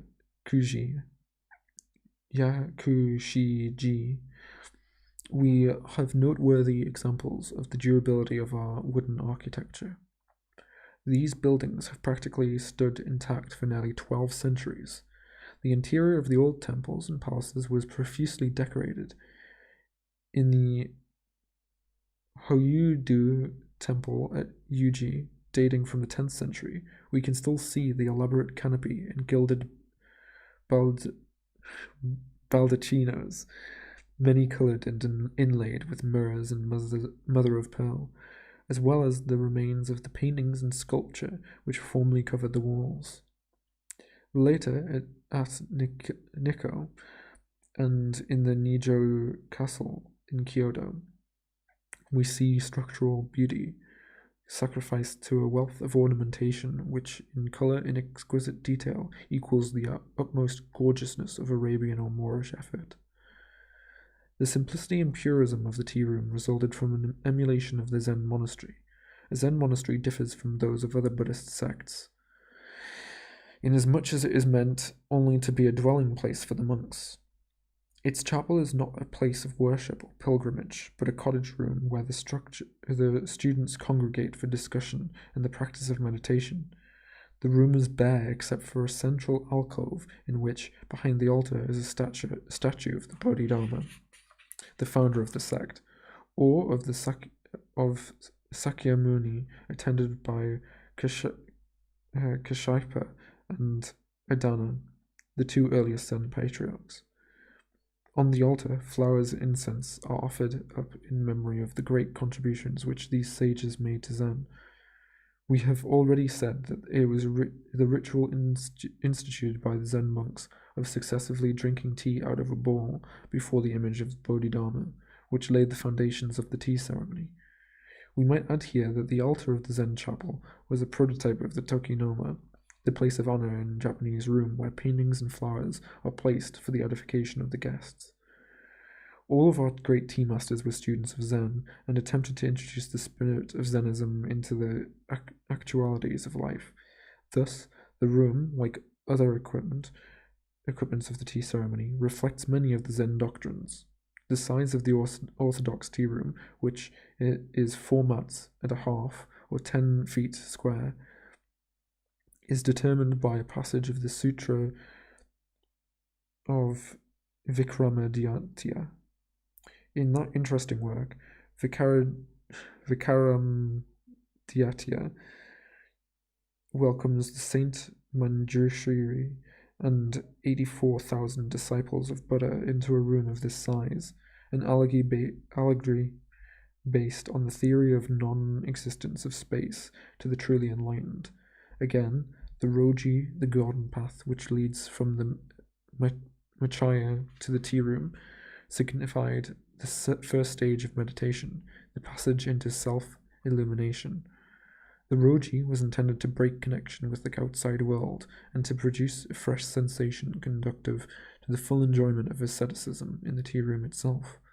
One who has trodden this garden path cannot fail to remember how his spirit, as he walked in the twilight of evergreens over the irregularities of the stepping stones, beneath which lay dried pine needles, and passed beside the moss-covered granite lanterns, became uplifted above ordinary thoughts. One may be in the midst of a city and yet feel as if he were in the forest, far away from the dust and din of civilization. Great was the ingenuity displayed by the tea masters in producing these effects of serenity and purity. The nature of the sensations to be aroused in passing through the Roji differed with different tea masters. Some, like Rikyu, aimed at utter loneliness and claimed the secret of making a Roji as contained in the ancient ditty, I look beyond, flowers are not, nor tinted leaves on the sea beach. A solitary cottage stands in the waning light of an autumn eve. Others, like Kaburi and Shiryu, sought for a different effect. In Shiryu said the idea of the garden path was to be found in the following verses: a cluster of summer trees, a bit of the sea, a pale evening moon. It is not difficult to gather his meaning. He wished to create the attitude of a newly awakened soul, still lingering amid shadowy dreams of the past, yet bathing in the sweet unconsciousness of a mellow spiritual light, and yearning for the freedom that lay in the expanse beyond.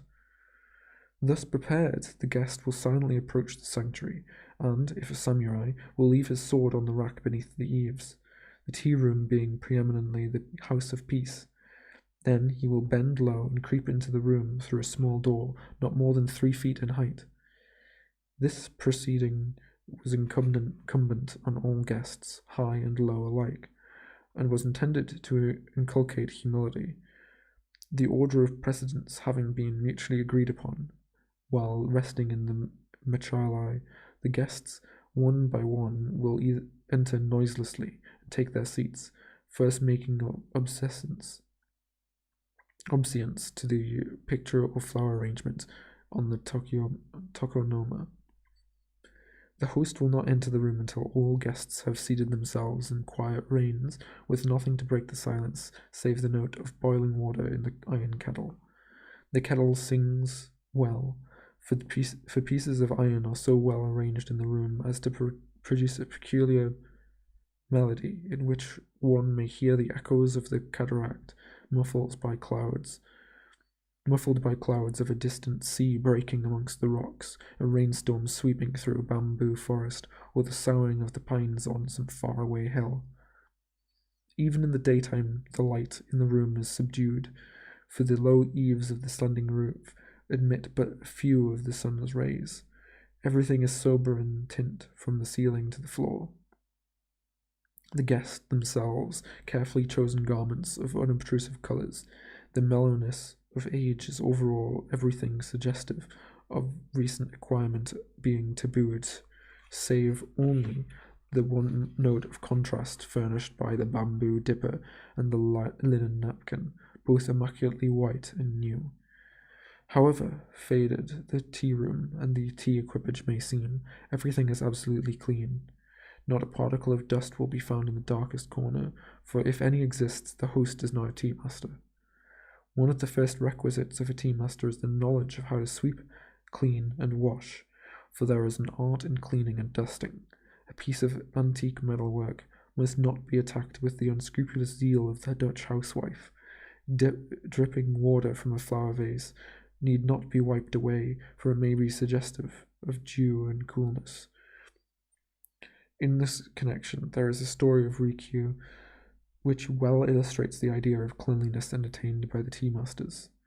Rikyu was watching his son Shoan as he swept and gathered and watered the garden path. Not clean enough, says Rikyu, when Shoan had finished his task, and bade him try again. After a weary hour, the son returned to Rikyu. "Father, there is nothing more to be done. The steps have been washed for the third time. The stone lanterns in the trees are well sprinkled with water. Moss and lichens are shining with fresh verdure. Not a twig, not a leaf have I left on the ground." "Young fool," chided the tea-master. "That is not the way a garden path should be swept." Saying this, Rikyu stepped into the garden, shook a tree, and scattered over the garden gold and crimson leaves, scraps of the brocade of autumn. What Rikyu demanded was not cleanliness alone, but the beautiful and the natural also. The name, Abode of Fancy, implies a structure created to meet some individual artistic requirement. The tea room is made for the tea-master, not the tea-master for the tea room. It is not intended for prosperity, and is therefore ephemeral. The idea that everyone should have a house of his own is based on an ancient custom of the Japanese race. Shinto superstition ordaining that every dwelling should be evacuated on the death of its chief occupant. Perhaps there may have been some unrealized sanitary reason for this practice, Another early custom was that a newly built house should be provided for each couple that married. It is on account of such customs that we find the imperial capitals so frequently removed from one site to another in ancient days. The rebuilding every 20 years of Ice Temple, the supreme shrine of the sun goddess, is an example of one of these ancient rites which still obtain to the present day. The observance of these customs was only possible with such form of construction as that furnished by our system of wooden architecture, easily pulled down, easily built up. A more lasting style, employing brick and stone, would have rendered migrations impractical, as indeed they became when most stable and modern and massive wooden construction of China was adopted by us after the Nara period. With the predominance of Zen individualism in the 15th century, however, the old idea became imbued with a deeper significance as conceived in connection with the tea room. Zenism, with the Buddhist thought of evanescence and its demands for the mastery of spirit over matter, recognized the house only as a temporary refuge for the body. The body itself was but a hut in the wilderness, a flimsy shelter made by tying together the grasses that grew around. When these ceased to be bound together, they again became resolved into the original waste. In the tea room, fugitiveness is suggested in the thatched roof, frailty in the slender pillars, lightness in the bamboo support, apparent carelessness in the use of commonplace materials. The eternal is to be found only in the spirit which, embodied in these simple surroundings, beautifies them with the subtle light of its refinement.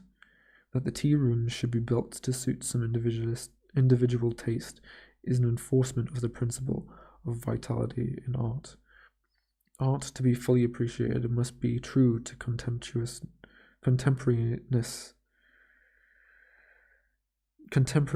life.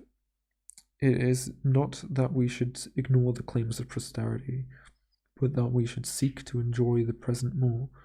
It is not that we should disregard the creations of the past, but that we should try to assimilate them into our consciousness.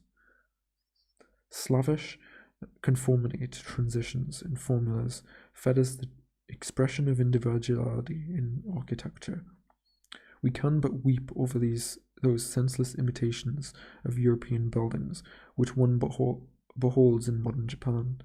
We marvel why, along the most progressive Western nations, architecture should be so devoid of originality, so replete the repetitions of obsolete styles. Perhaps we are now passing through an age of democratization in art, while awaiting the rise of some princely master who shall establish a new dynasty. Would that we loved the ancients more and copied them less.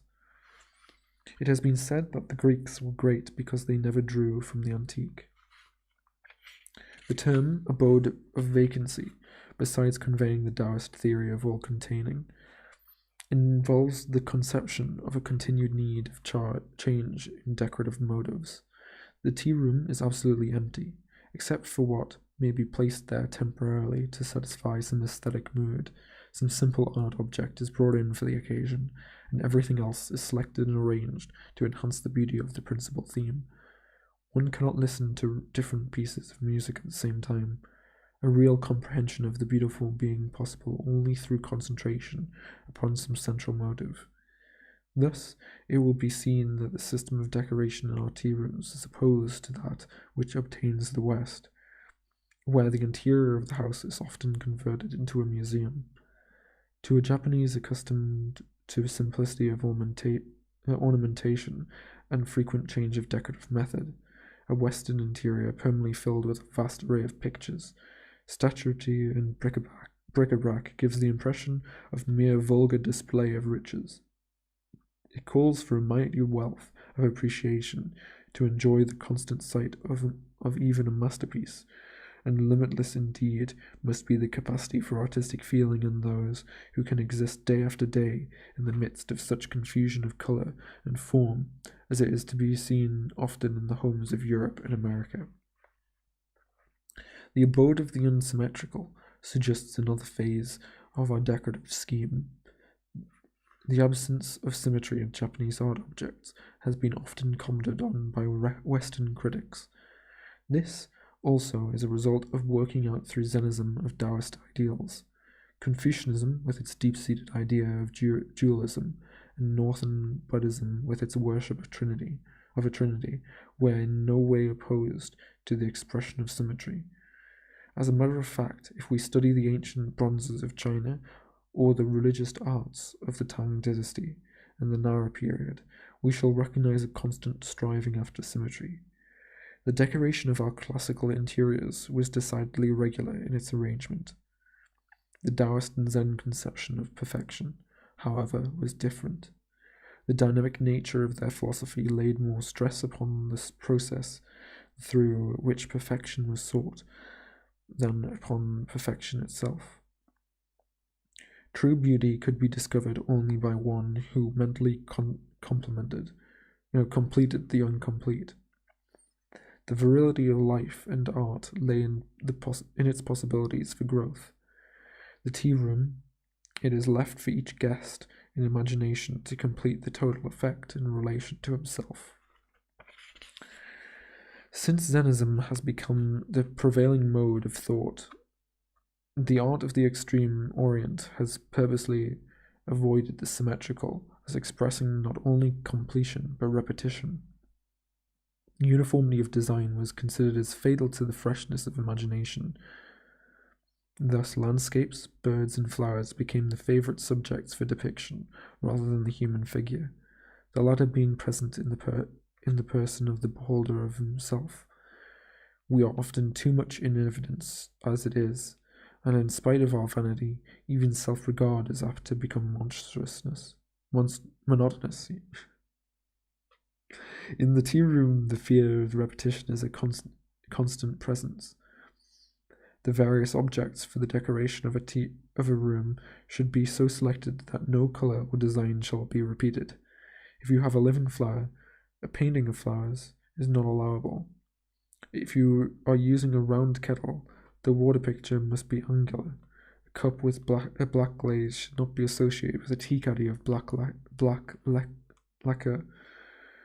In placing a vase or an incense burner on the tokinama, care should be taken not to put it in the exact center, lest it divide the space into equal halves. The pillar of the tokinama should be different kind of wood from the other pillars, in order to break any suggestion of monotony in the room. Here again, the Japanese method of interior decoration differs from that of the Occident, where we see objects arrayed symmetrically on mantelpieces and elsewhere. In Western houses, we are often confronted with what appears to us as useless reiteration. We find it trying to talk to a man while his full-length portrait stares at us from behind his back. We wonder which is real, he of the picture or he who talks, and feel a curious conviction that one of them must be a fraud. Many a time we have sat at a festive board contemplating, with a secret shock to our digestion, the representation of abundance on the dining room walls. Why these pictured victims of chase and sport, the elaborate carvings of fishes and fruit? Why the display of family plates, reminding us of those who have dined and are dead? The simplicity of the tea room and its freedom from vulgarity make it truly a sanctuary for the vexations of the outer world. There and there alone can one consecrate himself to the undisturbed adoration of the beautiful. In the 16th century, the tea room afforded a welcome respite from labor to the fierce warriors and statesmen engaged in the unification and reconstruction of Japan. In the 17th century, after the strict formalism of the Tokugawa rule had been developed, it offered the only opportunity possible for free communion of artistic spirits. Before a great work of art, there was no distinction between daimyo, samurai, and the commoner. Nowadays, industrialism is making true refinement more and more difficult all the world over. Do we not need the tea room more than ever? Okay.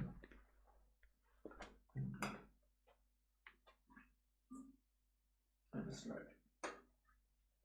Oh, I'm loving this book. This book is great. Ooh. Enjoying it a lot. Triggered. I'm not triggered. Are you triggered? Are you saying that you're triggered? And there's no need to apologize.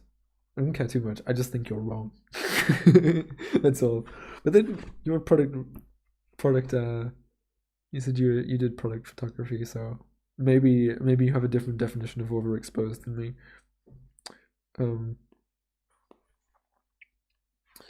Okay. How long? 37 more pages ish.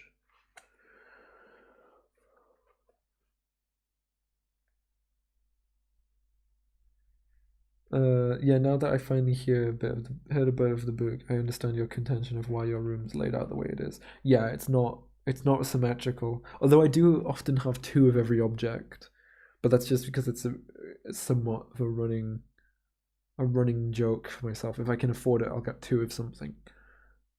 Or have like a not multiple, was it? Even number of things.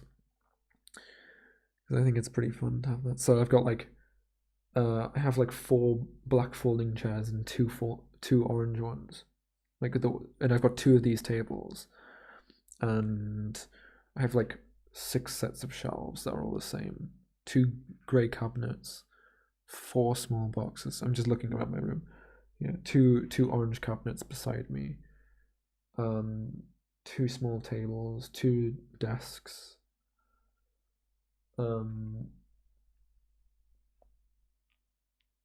6 sets of dinnerware. 6 sets of cutlery. 4 lamps? 4 floor standing lamps? Yeah, 4 floor standing lamps. 2 table lamps. 4 table lamps actually, but they're 2 different styles. But yeah, most things that I own that are like physical objects, I try to have 2 of. It also helps because if you break one, you can try to work out how to repair it from the other one.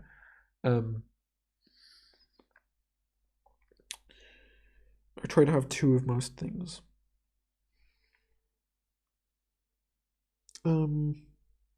If I can afford it. Although there are some things that I may only ever have 1 of, and it's important that I only have 1 of them. Like my altar, I only have 1 of those because it doesn't make sense to have 2. If it breaks, it breaks. I just repair it and try to bodge it together, you know. Or like, if I have a poster, I only have 1 of them. Obviously, I'm not going to get 2 because it's like I guess it's artworks that I only have 1. If it's like something that's expensive or it's an artwork, then I'll only have 1 of them.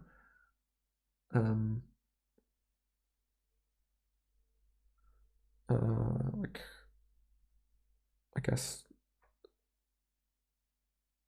in 2s and 4s. Well, it's only ever even numbers. I'm sure I have like my gnomes. I think I have like 20 of them or something like that. All the same.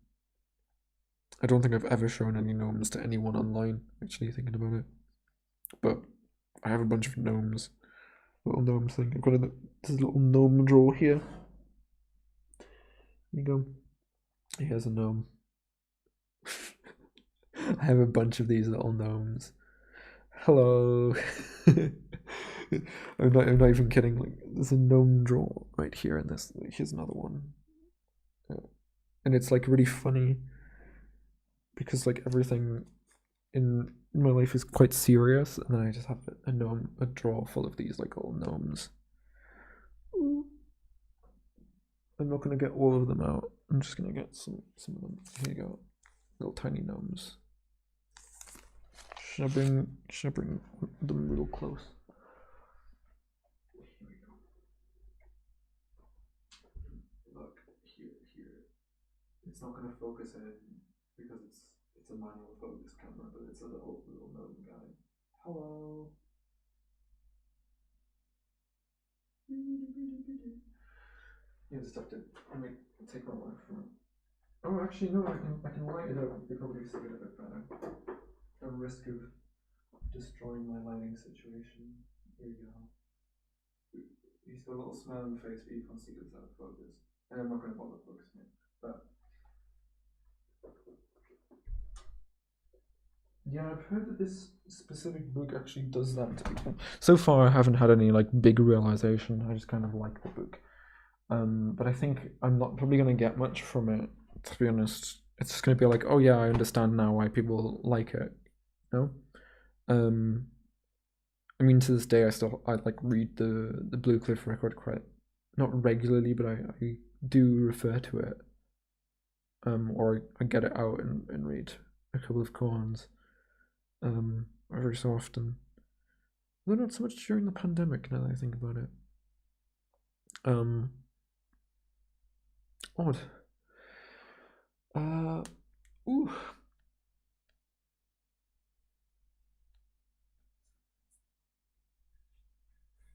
I think it's strange. Okay. Let's continue, shall we? Okay. Chapter 5. Odd Appreciation. Have you heard of the Taoist tale of the taming of the harp? Once in hoary ages, in the ravine of Lungmen, stood a kiri tree, a veritable king of the forest. It reared its head to talk to the stars. Its roots struck deep into the earth, mingling their bronzed coils with those of the silver dragon that slept beneath. And it came to pass that a mighty wizard made of this tree a wondrous harp, whose stubborn spirit should be tamed but by the greatest of musicians. For long this instrument was treasured by the Emperor of China, but all in vain were the efforts of those who in turn tried to draw melody from its strings. In response to their utmost strivings, there came from the harp but harsh notes of disdain, ill according with the songs they fain would sing. The harp refused to recognize a master. At last came Pei Wo, the prince of harpists. With tender hand he caressed the harp, as one might seek to soothe an unruly horse, and softly touched the chords. He sang of nature and the seasons, of high mountains and flowering waters, and all the memories of the tree awoke. Once more the sweet breath of spring played amidst the branches. The young cataracts, as they danced down the ravine, laughed to the budding flowers. Anon were heard the dreamy voices of summer, with its myriad insects, the gentle pattering of rain, the wail of the cuckoo. Hark! A tiger roars. The valley answers again. It is autumn. In the desert night, sharp like a sword gleams the moon upon the frosted grass.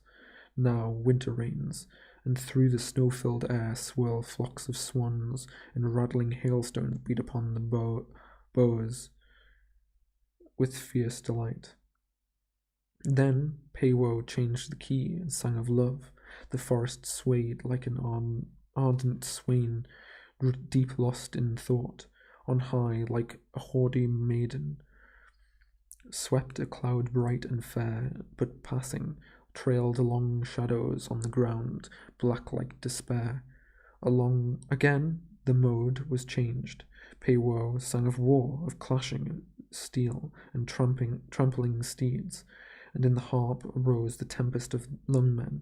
The dragon rode the lightning, the thundering avalanche crashed through the hills. In ecstasy, the celestial monarch asked Pei Wo wherein lay the secret of his victory. Sire, he replied, others have failed because they sang but of themselves. I left the harp to choose its theme, and knew not truly whether the harp had been Pei Wo, or Pei Wo were the harp. This story well illustrates the mystery of art appreciation. The masterpiece is a symphony played upon our finest feelings. True art is Pei Wo, and we the harp of Lungmen. At the magic touch of the secret chords of our being are awakened. We vibrate and thrill in response to its call. Mind speaks to mind. We listen to the unspoken. We gaze upon the unseen. The master calls forth we know not of. Memories long forgotten all come back to us with a new significance. Hopes stifled by fear, yearnings that we dare not recognize, stand forth in new glory. Our mind is the canvas on which the artists lay their colour. Their pigments are our emotions, their chiaroscuro the light of joy, the shadows of sadness. The masterpiece is of ourselves, as we are of the masterpiece. The sympathetic communion of minds, necessary for art appreciation, must be based on mutual conscience. In concession, the separator must cultivate the proper attitude for receiving the message. The artist must know how to impart it. The tea master, Koburi Inshiyu, himself a daimyo, has left us to these memorable words. Approach a great painting as thou wouldst approach a great prince. In order to understand a masterpiece, you must lay yourself low before it and await with bated breath its least utterance. An eminent song critic once made a charming confession. Said he, "In my young days, I praised the master whose pictures I liked. But as my judgment matured, I praised myself for liking what the masters had chosen to have me like. It is to be deplored that so few of us really take pains to study the moods of the masters. In our stubborn ignorance, we refuse to render them this simple courtesy, and thus often miss the rich repast of beauty spread before our very eyes. A master has always something to offer, while we go hungry solely because of our own lack of appreciation. To the sympathetic, a masterpiece becomes a living reality, toward which we feel drawn in bonds of comradeship. The masters are immortal, for their loves and fears live in us over and over again. It is rather the soul than the hand, the man than the technique, which appeals to us. The more human the call, the deeper is our response. It is because of this secret understanding between the master and ourselves that in poetry or romance we suffer and rejoice with the hero or the heroine. Chikamatsu, our Japanese Shakespeare, has laid down as one of the first principles of dramatic composition the importance of taking the audience into the confidence of the author. Several of his pupils submitted plays for his approval, but only one of the pieces appealed to him. It was a play somewhat resembling the Comedy of Errors, in which twin brethren suffer through mistaken identity. This, said Chikamatsu, has the proper spirit of the drama, for it takes the audience into consideration. The public is permitted to know more than the actors. It knows where the mistake lies, and pities the poor figures on the board who innocently rush to their fate. The great masters, both of the East and the West, never forget the value of suggestion as a means for taking the spectator into their confidence. Who can contemplate a masterpiece without being awed by the immense vista of thought presented to our consideration? How familiar and sympathetic are they all? How cold in contrast to the commonplaces! In the former, we feel the warm outpouring of a man's heart. In the latter, only a formal salute. Engrossed in his technique, the modern really rises above himself. Like the musicians who vainly invoke the Lungmen harp, he sings only of himself. His works may be the nearest science, nearer science, but are further away from humanity. We have an old saying in Japan that a woman cannot love a man who is truly vain, for there is no crevice in his heart for love to enter and fill up. In art, vanity is equally fatal to sympathetic feeling, whether on the part of the artist or the public. Nothing is more hallowing than the union of kindred spirits in art. At the moment of meeting, the art lover transcends himself. At once he is and is not. He catches a glimpse of infinity, but words cannot voice his delight, for the eye has no tongue. Freed from the fetters of matter, his spirits move in the rhythm of things. It is thus that art becomes akin to religion and ennobles mankind. It is this which makes a masterpiece something sacred. In the old days, the veneration in which the Japanese held the work of the great artist was intense. The tea masters guarded their treasures with religious secrecy, and it was often necessary to open a whole series of boxes, one within another, before reaching the shrine itself. The silken wrapping within whose soft folds lay the Holy of Holies. Rarely was the object exposed to view, and then only to the initiated. At the time when Teaism was in the ascendancy, the Taiko generals would be better satisfied with the present of a rare work of art than a large grant of territory as a reward of victory. Many of our favorite dramas are based on the loss and recovery of a noted masterpiece. For instance, in one play, The Palace of Lord Hoshokara Kawa, in which was preserved the celebrated painting of the Daruma by Session, suddenly takes fire through the negligence of the samurai in charge. Resolved at all hazards to rescue the precious painting, he rushed into the burning building and seizes the kakemono, only to find all means of exit cut off by the flames. Thinking only of the picture, he slashed open his body with his sword, wraps his torn sleeve about the Session, and plunges it into the gaping wound. The fire, at last extinguished, among the smoking embers is found a half-consumed corpse, within which reposes the treasure uninjured by the fire. Horrible as such tales are, they illustrate the great value that which we set upon a masterpiece, as well as the devotion of a trusted samurai. We must remember, however, that art is of value only to the extent that it speaks to us. It might be an universal language if we ourselves were universal in our sympathies. Our finite nature, the power of tradition and conventionality, as well as our hereditary instincts, restrict the scope of our capacity for artistic enjoyment. Our very individuality establishes, in one sense, a limit to our understanding, and our aesthetic personality seeks its own affinities in the creations of the past. It is true that with cultivation, our sense of art appreciation broadens, and we become able to enjoy many hitherto unrecognized expressions of beauty. But after all, we see only our image in the universe. Our particular idiosyncrasies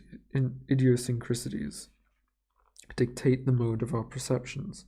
The tea masters collected only objects which fell strictly within the measure of our individual appreciation.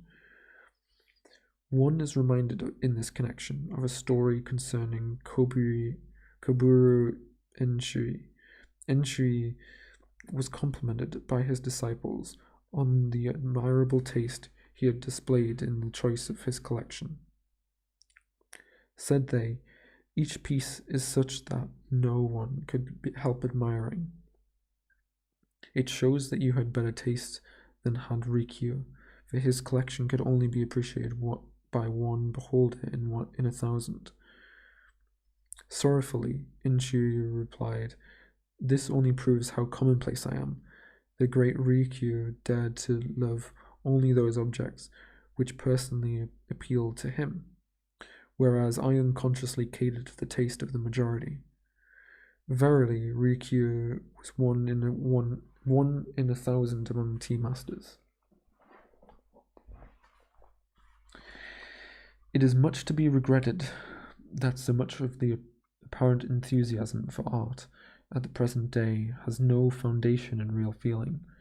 In this democratic age of ours, men clamour for what is popularly considered the best regardless of their feelings. They want the costly, not the refined, the fashionable, not the beautiful. To the masses, contemplation of illustrated periodicals, the worthy product of their own industrialism, would give more digestible food for artistic enjoyment than that of the early Italians or the Ashkaga masters whom they pretend to admire. The name of the artist is more important to them than the quality of the work.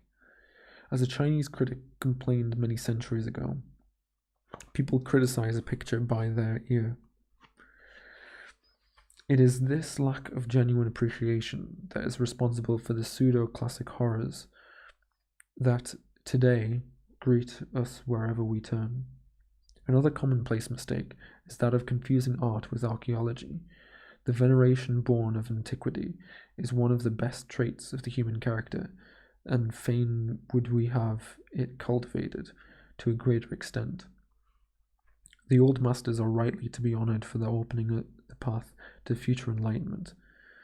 The mere fact that they have passed unscathed through centuries of criticism and come down to us still covered with glory commands our respect. But we should be foolish indeed if we valued their achievements simply on the score of age. Yet we allow our historical sympathy to override our aesthetic discrimination. We offer flowers of abhorration, which the artist is safely laid in his grave. In the 19th century, pregnant with the theory of evolution, has moreover created in us the habit of losing sight of the individual in the species. A collection is anxious to acquire specimens to illustrate a period or a school, and forgets that a single masterpiece can teach us more than any number of mediocre products of a given period or school. We classify too much and enjoy too little. The sacrifice of the aesthetic to the so-called scientific method of exhibition has been the bane of many museums. The claims of contemporary art cannot be ignored in any vital scheme of life. The art of today is that which really belongs to us. It is our own reflection. In condemning it, we but condemn ourselves. We say that the present age possesses no art. Who is responsible for this? It is indeed a shame that despite all our rhapsodies about the ancients, we pay so little attention to our own possibilities. Struggling artists, weary souls lingering in the shadow of cold disdain. In our self-centered century, what inspiration do we offer them? The past may well look with pity at the poverty of our civilization. The future will laugh at the barrenness of our art. We are destroying art in destroying the beautiful in life. Would that some great wizard might, from the stem of society, shape a mighty harp whose strings would resound to the touch of genius.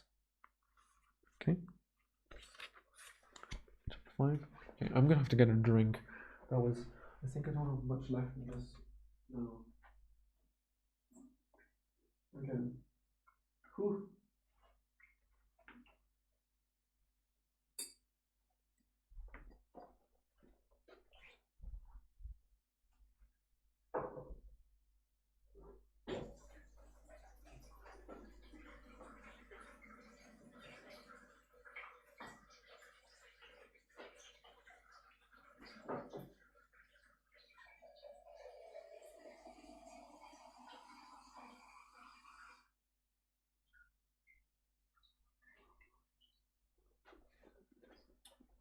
When is a cup not cup?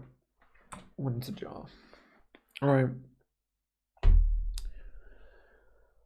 All aesthetics aside, I'm really enjoying your narration. I'm dyslexic, so I tend to only listen to audiobooks. Rare for me to like any books, but so far I'm genuinely enjoying this one. Yeah, this one's good. I'm dyslexic too, but I've really worked hard to be able to read read at least pretty decently.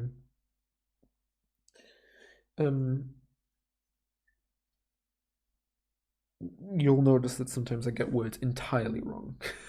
I repeat them. I notice now, at least, when I get words wrong. Well, for the most part.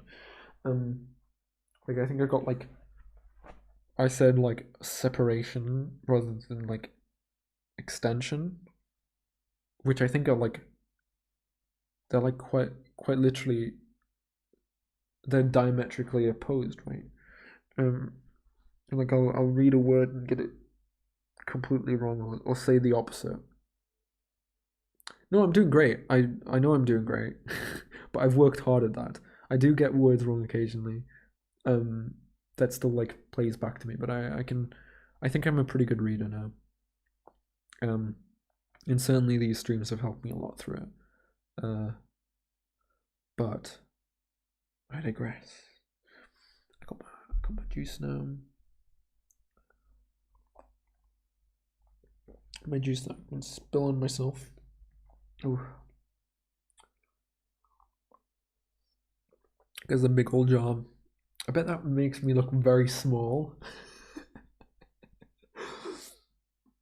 Oh, there's like a sense of scale that's being like messed with here with this recording. If I hold it with both hands, it makes me look really small. I'm like a little dinky orange.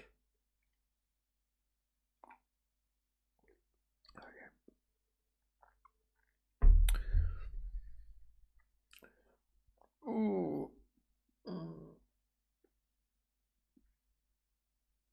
Oh. Oh. We're getting there. 2 chapters left.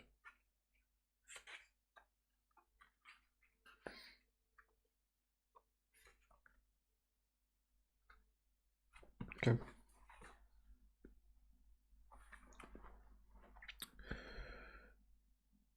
Chapter 6. Oh, you fell asleep, Nana. Okay. Hi. Don't worry. Those 2 chapters were quite good. I think it was 2. I think we last spoke at chapter 3. So actually, yeah, it was just 2. Yeah, Aura I think was here. I don't know whether she's still here. Only Facts is here. Nadu, I guess you're the 3rd person, unless we have the coward is here, but I don't know. Maybe. One of my friends was supposed to be watching. I think they must have stopped watching by now. One of my like offline friends.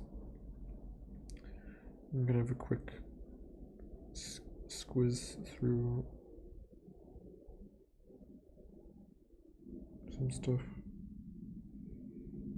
Oh, actually, uploaded a video.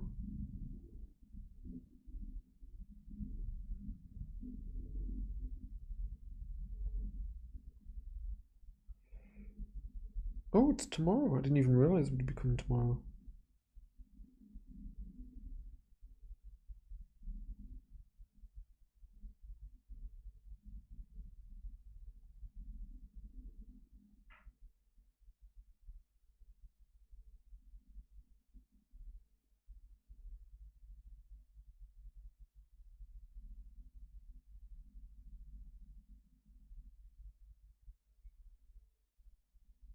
Okay.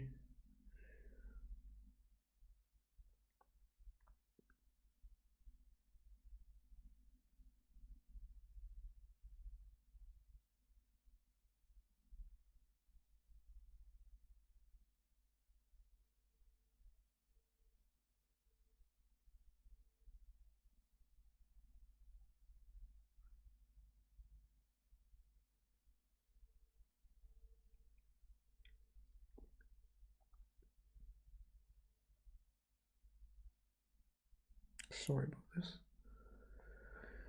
I think.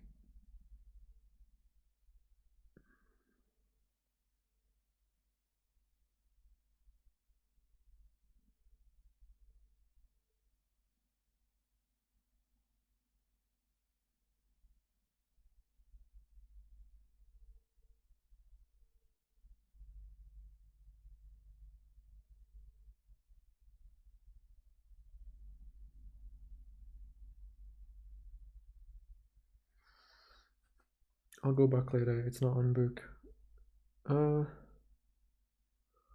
don't think you quite got the information across. I don't know what you're saying. It's I'll go back later. You'll go back and listen to the last chapters later. It's not on book. I'm not sure. I'm not sure about that last half, sorry.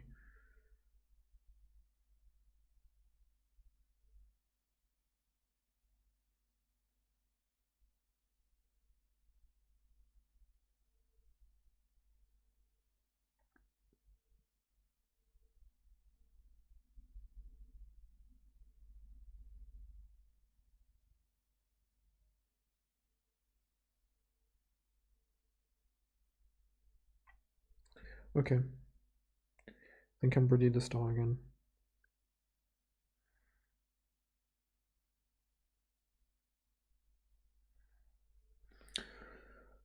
Book is not boring, I'm just tired. Oh, yeah, I know. It's and plus my voice, come on. Who could help? Who could stay awake to this?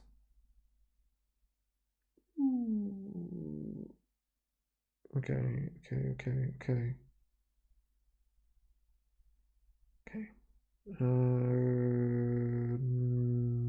Now. Okay. Done. Alright. Chapter 6. Flowers.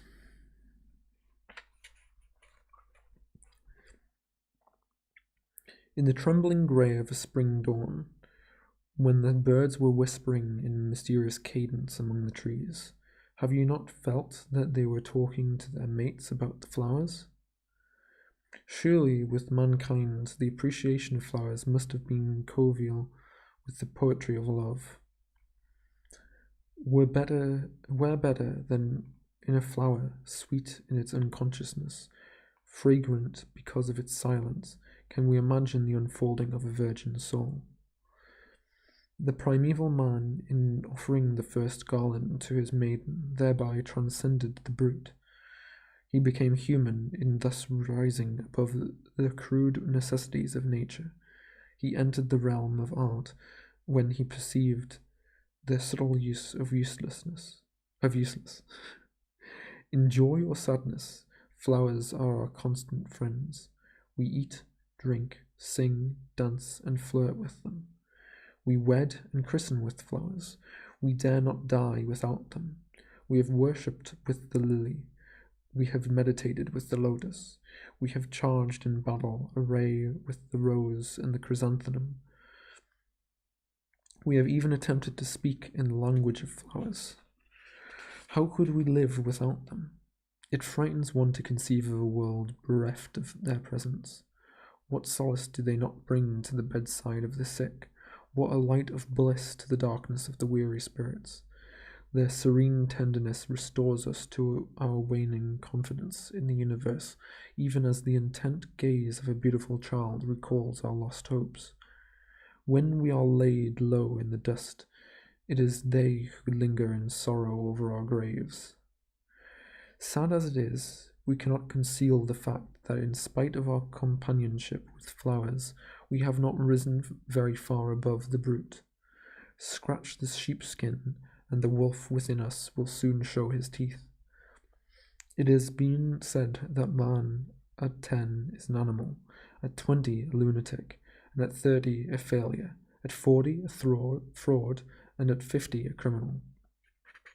Perhaps he becomes a criminal because he has never ceased to be an animal. Nothing is real to us but hunger, nothing sacred except our own desires. Shrine after shrine has crumbled before our eyes, but one altar forever is preserved, that whereon we burn incense to the supreme idol, ourselves. Our God is great, and money is his prophet. We devastate nature in order to make sacrifice to him.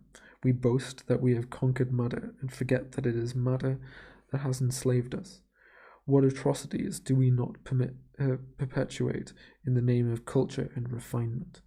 Tell me, gentle flowers, teardrops of the stars, standing in the garden, nodding your heads to the bees as they sing of the dews and the sunbeams, are you aware of the fearful doom that awaits you?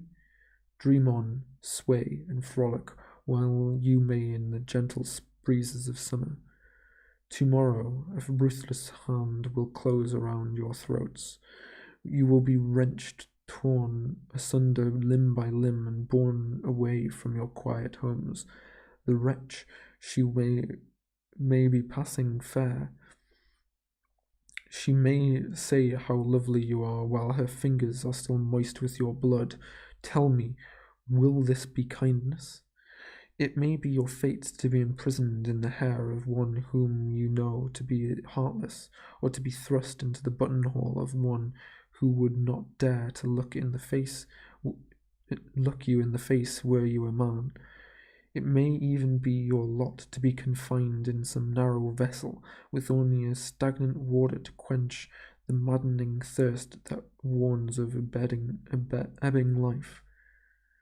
Flowers, if you were in the land of the Mikado, you might sometime meet a dread personage armed with scissors and a tiny saw. He would call himself a master of flowers.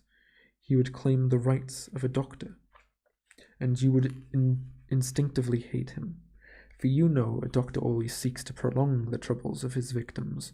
He would cut, bend, and twist you into those impossible positions which he thinks it proper that you should assume. He would contort your muscles and dislocate your bones like any osteopath. He would burn you with red-hot coals to stop your bleeding, and thrust wires into you to assist your circulation. He would diet you with salt, vinegar, alum, and sometimes vitriol. Boiling water would be poured on your feet when you seemed ready to faint. It would be his boast that he could keep life within you for 2 or more weeks longer than would have been possible without his treatment. Would you not have preferred to have been killed at once when you were first captured? What were the crimes you must have committed during your past incarnation to warrant such punishment in this? The wanton waste of flowers among Western communities is even more appalling than the way they are treated by Eastern flower masters. The number of flowers cut daily to adorn the ballrooms and banquet tables of Europe and America to be thrown away on the morrow must be something enormous. If strung together, they might garland a continent. Beside this utter callousness of life, the guilt of the flower master becomes insignificant. He, at least, respects the economy of nature, selects his victims with careful foresight, and after death does honor to their remains. In the West, the display of flowers seems to be part of the pageantry of wealth, the fancy of a moment. Whither do they all go, these flowers, when the revelry is over? Nothing is more pitiful than to see a faded flower remorselessly flung upon a dung heap. Why were the flowers born so beautiful and yet so helpless? Insects can sting, and even the meekest of beasts will fight when brought to bay. The birds whose plumage is sought to deck the bonnet, some bonnet can fly from its pursuer.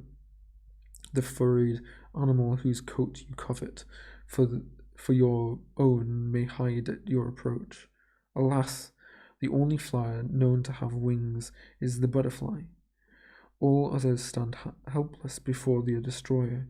If they shriek in their death agony, their cry never reaches our hardened ears. We are ever brutal to those who love and serve us in silence, but the time may come when, for our cruelty, we shall be deserted by these best friends of ours. Have you not noticed that the wild flowers are becoming scarcer every year? It may be that the wise men have told them to depart till man becomes more human.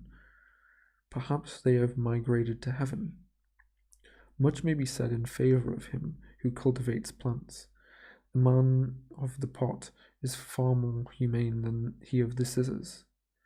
We watch with delight his concern about water and sunshine, his feuds with parasites, his horror of frosts, his anxiety when the buds come slowly, his rapture when the leaves attain their luster. In the East, the art of floriculture is a very ancient one, and the loaves of a poet and his favorite plant have often been recorded in story and song. With the development of ceramics during the Tang and Song dynasties, we hear of wonderful receptacles made to hold plants, not pots, but jeweled palaces. A special attendance was detailed to wait upon each flower, and to wash its leaves with soft brushes made of rabbit's hair. It has been written that the peony should be bathed by a handsome maiden in full costume, that a winter plum should be warded by a pale, slender monk. In Japan, one of the most popular of the no dances, the Hachinoki, composed during the Ashikaga period, is based upon the story of an impoverished knight who, on a freezing night, in lack of fuel for a fire, cuts his cherished plants in order to attain a wandering friar. The friar is in reality no other than Hojo Tokiyori, the Harun al-Rashid of our tales. And the sacrifice is not without its reward. This opera never fails to draw tears from the Tokyo audience even today. Great precautions were taken to the preservation of delicate blossoms. Emperor Husheng of the Tang dynasty hung tiny golden bells on the branches of his garden to keep off the birds. He it was who went off in the springtime with his court musicians to gladden the flowers with soft music. A quaint tablet which tradition ascribes to Yoshitsune, the hero of our Arthurian legends, is still extant in one of the Japanese monasteries. It is a notice put up for the protection of a certain wonderful plum tree, and appeals to us the grim humour of a warlike age. After referring to the beauty of the blossoms, the inscription says, "Whoever cuts a single branch of this tree shall forfeit a finger thereof." Would that such laws be enforced nowadays against those who wantonly destroy flowers and mutilate objects of art? Yet even in the case of pot flowers, we are inclined to suspect the selfishness of man. Why take the plants from their homes and ask them to bloom amid strange surroundings? It is not like asking the birds to sing and mate cooped up in cages. Who knows but that the orchids feel stifled by the artificial heat in your conservatories and hopelessly long for a glimpse of their own southern skies? The ideal lover of flowers is he who visits them in their native haunts, like Tao Yumeng, who sat before a broken bamboo fence in converse with the wild chrysanthemum, or Lin Wosing, losing himself amid the mysterious fragrance as he wandered in the twilight among plum blossoms of the western lake. 'Tis said that Chao Musian slept in a boat so that his dreams might mingle with those of the lotus. It was the same spirit which moved the Empress Komio, one of our most renowned Nara sovereigns, as she sang, "If I pluck thee, my hand will defile thee, O flower, standing in the meadows as thou art. I offer thee to the budders of the past, of the present, of the future." However, let us not be too sentimental. Let us be less luxurious, but more magnificent. Said Lao Tzu, "Heaven and earth are pitiless." Said Kobodashi, "Flow, flow, flow, flow. The current of life is onward. Die, die, die, die. Death comes to all." Destruction faces us wherever we turn. Destruction below and above. Destruction behind and before. Change is the only eternal. Why not as welcome death as life? They are but counterparts one of the other. the night and day of Brahma. Through the disintegration of the old, recreation becomes possible. We have worshipped death, the relentless goddess of mercy, under many different names. It was the shadow of the old devouring that the Gabers greeted in the fire. It is the icy purism of the sword soul before which Shinto Japan prostrates herself even today. The mystic fire consumes our weakness. The sacred sword cleaves the bondage of desire. From our ashes springs the phoenix of celestial hope. Out of the freedom comes a higher realization of manhood. Why not destroy flowers, if thereby we can evolve new forms of ennobling the world idea? We only ask them to join in our sacrifice to the beautiful. We shall atone for the deed by consecrating ourselves to purity and simplicity. Thus reasoned the tea masters when they established the cult of flowers. Anyone acquainted with the ways of our tea and the flower masters must have noticed the religious veneration with which they regard flowers. They do not cull at random, but carefully select each branch or spray with an eye to the artistic composition they have in mind. They would be ashamed should they chance to cut more than were absolutely necessary. It may be remarked in this connection that they always associate leaves, if there be any, with the flower, for their object is to present the whole beauty of plant life. In this respect, as in many others, their method differs from that pursued in Western countries. Here we are apt to see only the flower stems, heads, as it were, without body, stuck promiscuously in a vase. When a tea master has arranged a flower to his satisfaction, he will place it on the tokinoma, the place of honor in a Japanese room. Nothing else will be placed near it which might interfere with its effect, not even a painting, unless there be some special aesthetic reason for the combination. It rests there like an enthroned prince, and the guests or disciples of entering the room will salute it with a profound bow before making their address to the host. Drawings from masterpieces are made and published for the edification of amateurs. The amount of literature on the subject is quite voluminous.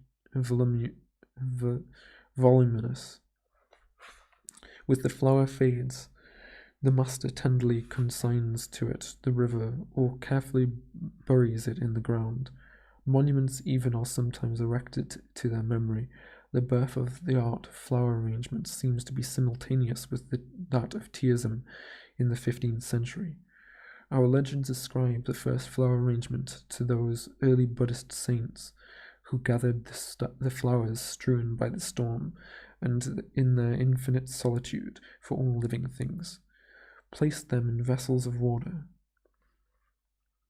It is said that the Soami, the great painter and connoisseur of the court of Eskaga Yoshimasa, was the earliest adept at it. Juko, the tea master, was one of his pupils, as was also Seno, the founder of the house of Iken-Obo, a family as illustrious in the annals of flowers as what was that of the Kanos in painting. With the perfecting of the tea ritual under Rikyo in the latter part of the 16th century, flower arrangement also attains its full growth. Rikyo and his successors, the celebrated Otiwaraka, Furuka Uraib, Koyetsu, Karobu and Neshi, Katagiri Seki Kishiyo vied with each other in forming new combinations. We must remember, however, that the flower worship of the tea masters formed only a part of their aesthetic ritual, and was not a distinct religion by itself. A flower arrangement, like the other works of art in the tea room, was subordinated to the total scheme of decoration. Thus, Sekishio ordained that white plum blossoms should not be made use of when snow lay on the garden. Noisy flowers, were relentlessly banished from the tea room. A flower arrangement by a tea master loses its significance if removed from the place for which it was originally intended, for its lines and proportions have been specially worked out with a view of to its surroundings. The adoration of the flower for its own sake begins with the rise of the flower masters toward the middle of the 17th century. It now becomes independent of the tea room and knows no lord save that of the vase imposes on it. New conceptions and methods of execution now become possible, and many were the principles and schools resulting therefrom. A writer in the middle of this last century said he could count over 100 different schools of flower arrangement. Broadly speaking, these divide themselves into two main branches, the formalistic and the naturalesque. The formalistic schools, led by the Ikenobos, aimed at a classic idealism corresponding to that of the Kano academicians. We possess records of arrangements by the early masters of this school which almost reproduced the flower paintings of Sansetsu and Tsunobu. The naturalistic school, on the other hand, as its name implies, accepted nature of its model, only imposing such modifications of form as conducted it to the expression of artistic unity. Thus we recognize in its works the same impulses which formed the Unikyo and Shinyo schools of painting. It would be interesting, had we the time, to enter more fully than is now possible into the laws of composition and detail formulated by various flower masters of this period, showing, as they would, the fundamental theories which governed Tokugawa decoration. We find them referring to the leading principle, heaven, the subordinate principle, earth, and the reconciling principle, man, and any flower arrangement which did not embody these principles was considered barren and dead. They also dwelt much on the importance of treating a flower in its three different aspects, the formal, the semi-formal, and the informal. The first might be said to represent flowers in the stately costume of the ballroom, the second in the easy elegance of the afternoon dress, and the third in the charming dishabille of the boudoir. Our personal sympathies are with the flower arrangements of the tea master rather than those of the flower master. The former is art in its proper setting and appeals to us on account of its true intimacy with life. We should like to call this school the natural of contradistinction to the naturalesque and formalistic schools. The tea master deems his duty ended with the selection of the flowers, and leaves them to tell their own story. Entering a tea room in late winter, you may see a slender spray of wild cherries in combination with a budding camellia. It is an echo of departing winter, coupled with the prophecy of spring. Again, if you go into a noon tea on some irritatingly hot summer day, you may discover in the darkened coolness of the Tokinomo a single lily in a hanging vase. Dripping with dew, it seems to smile at the foolishness of life. A solo of flowers is interesting, but a concerto with painting and sculpture, the combination becomes entrancing. Sekiyushio once placed some water plants in a flat receptacle to suggest the vegetation of lakes and marshes. On the wall above he hung a painting by Soami of wild ducks flying in the air. Shoha, another tea master, combined a poem on the beauteous solitude by the sea with a bronze incense burner in the form of a fisherman's hut and some wild flowers on the beach. One of the guests has recorded that he felt in the whole composition the breath of waning autumn. Flower stories are endless. We shall recount but one more. In the 17th century, the morning glory was as yet a rare plant with us. Rikyu had an entire garden planted with it, which he cultivated with an assiduous care. The fame of his convolvuli reached the ear of the Taiko, and he expressed a desire to see them, in consequence of which Rikyu invited him to a morning tea at his house. On the appointed day, Taiko walked through the garden, but nowhere could he see any vestige of the convolvulus of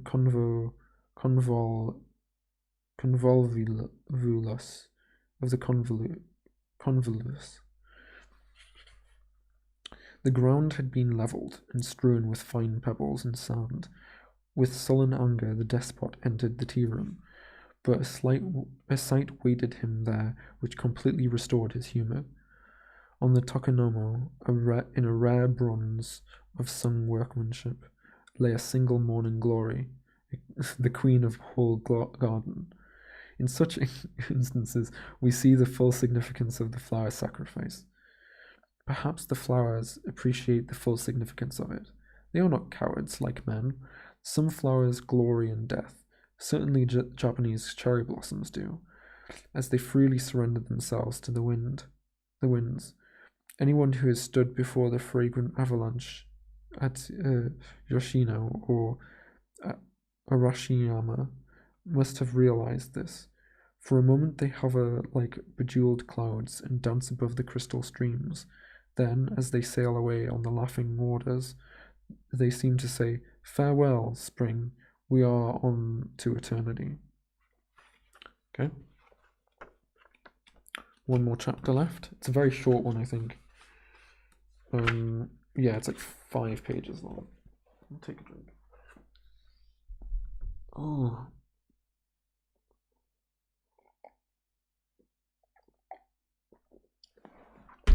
Oh, I can feel my throat starting to jump.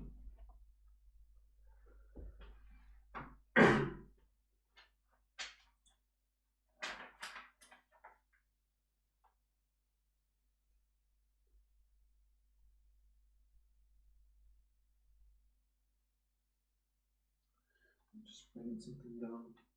I just remembered. 20201. Jesus Christ, I keep forgetting it's November.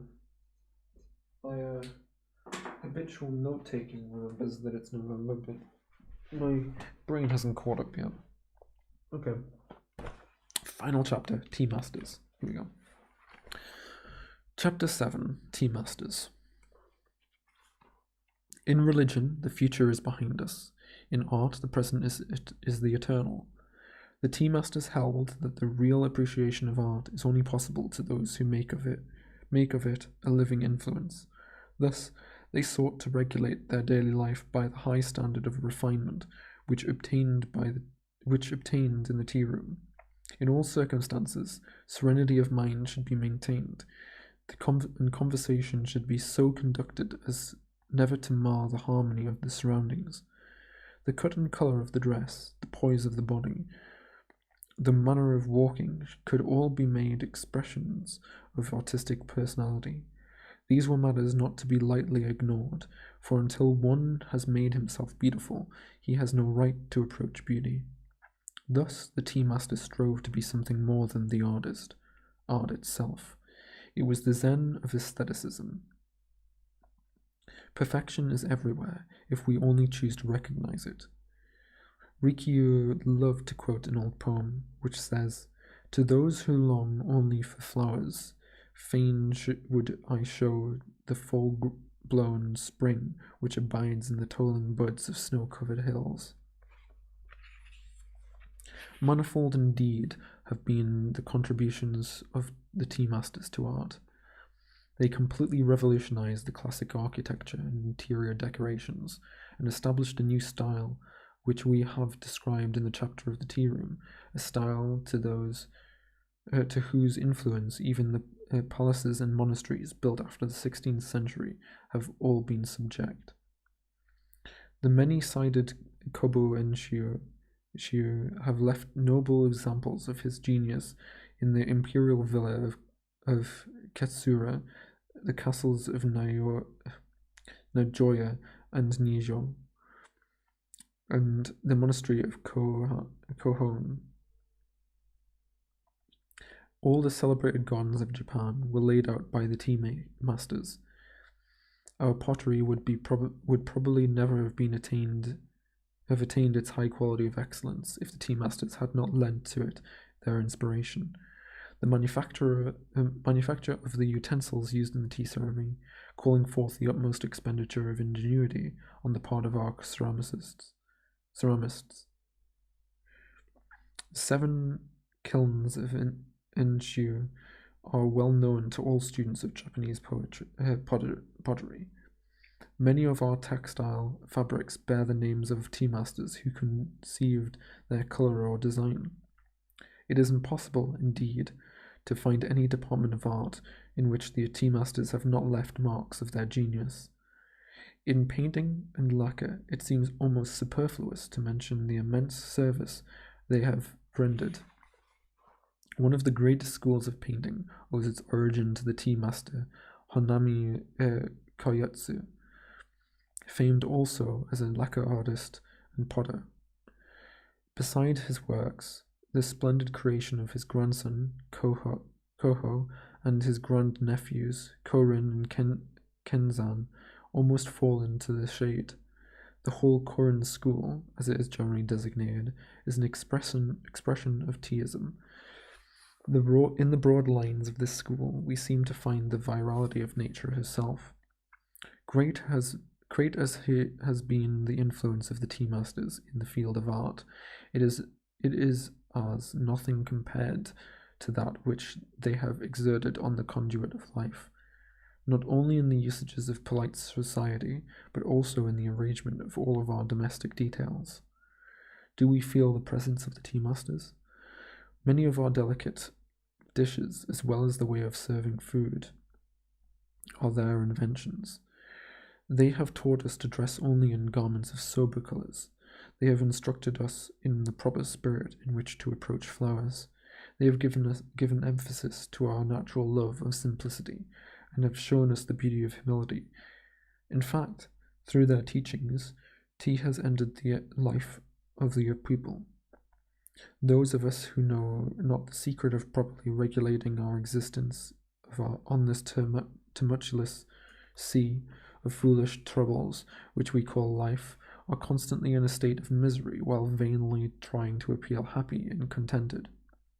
We stagger in the attempt to keep our moral equilibrium, and see forerunners of the tempest in every cloud that floats on the horizon. Yet there is joy and beauty in the roll of the billows, as they sweep outward toward eternity.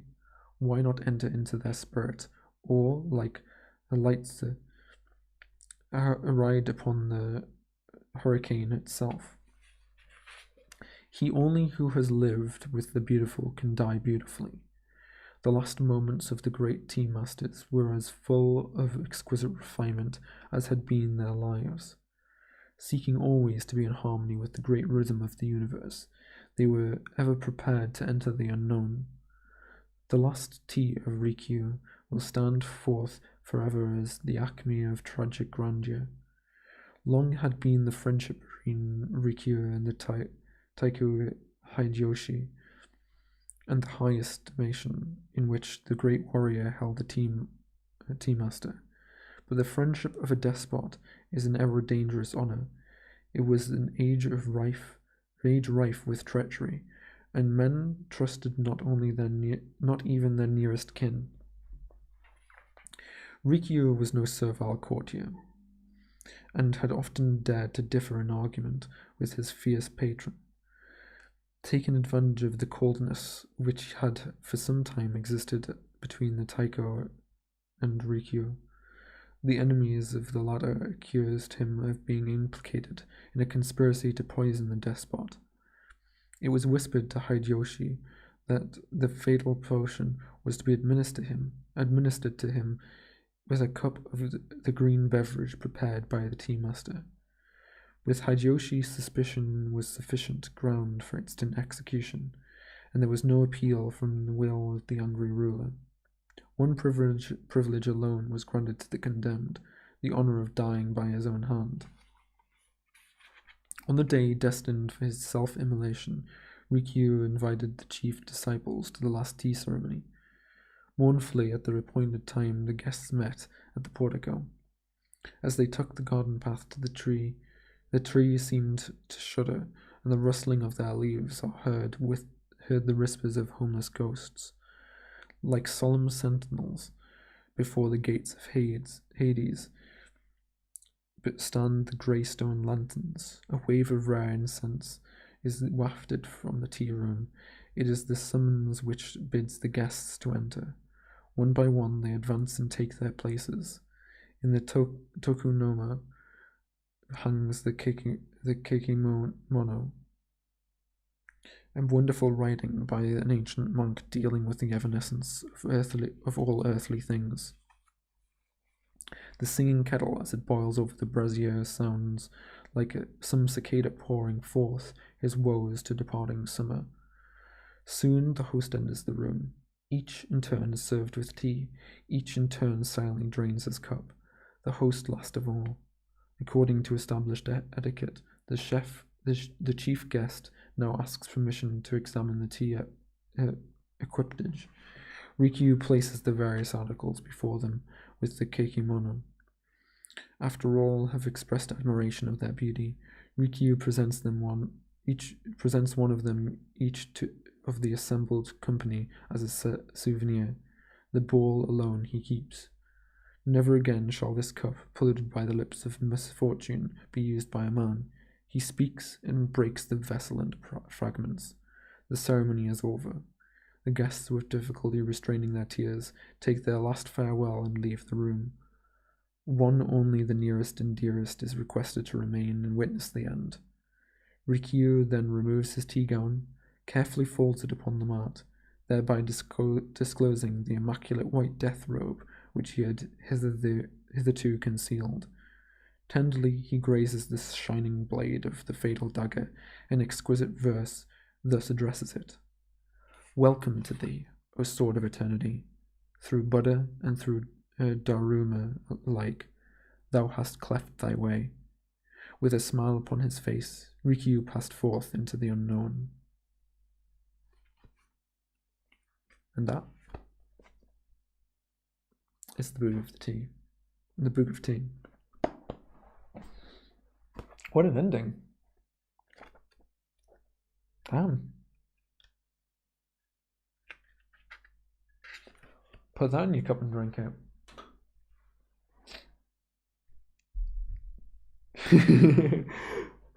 Appreciation of death, eh? Honestly, that doesn't sound like a bad way to die. Go out with a tea ceremony, you get to have your final goodbye with everybody, and then you take yourself out in a nice, honourable way. It's not dissimilar to what I would really want, actually. I think somewhat recently I've discussed that with some people, saying that I would really, really like to die of cancer, or something that is slow, at least, or something that's slow enough, but like with a definite ending. If I'm gonna die, okay, see you later. If I'm gonna die, I wanna go out slowly and with like knowledge of the approach, so that I can like have everybody around me. And I would really like to have live stream it. Like that would be amazing. If I just continue live streaming now until the end of my life, and then just live stream my death too, like that would be perfect. Because I really like the idea of having that aesthetics of like the curtain falling. Like I die, I cross over into the great expanse. I mean, ideally I don't die, but I die, go into the great expanse, and then the curtain falls, and then like the stream ends. That would be like the perfect performance in the end. What an end to the book, though. That was a really great book. Anyone still around? Anyone still awake? I see you have 2 viewers. If not, I'm just gonna end it. Not my life. in the stream. That was a great book. So glad I read that.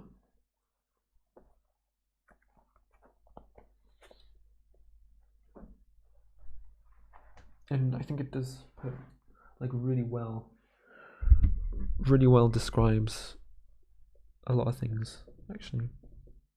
So I probably would recommend it to a few people, actually. It'll be definitely in my mind for recommending things, although I'll definitely have to talk about the whole misrepresentation of Zen, at least in my opinion.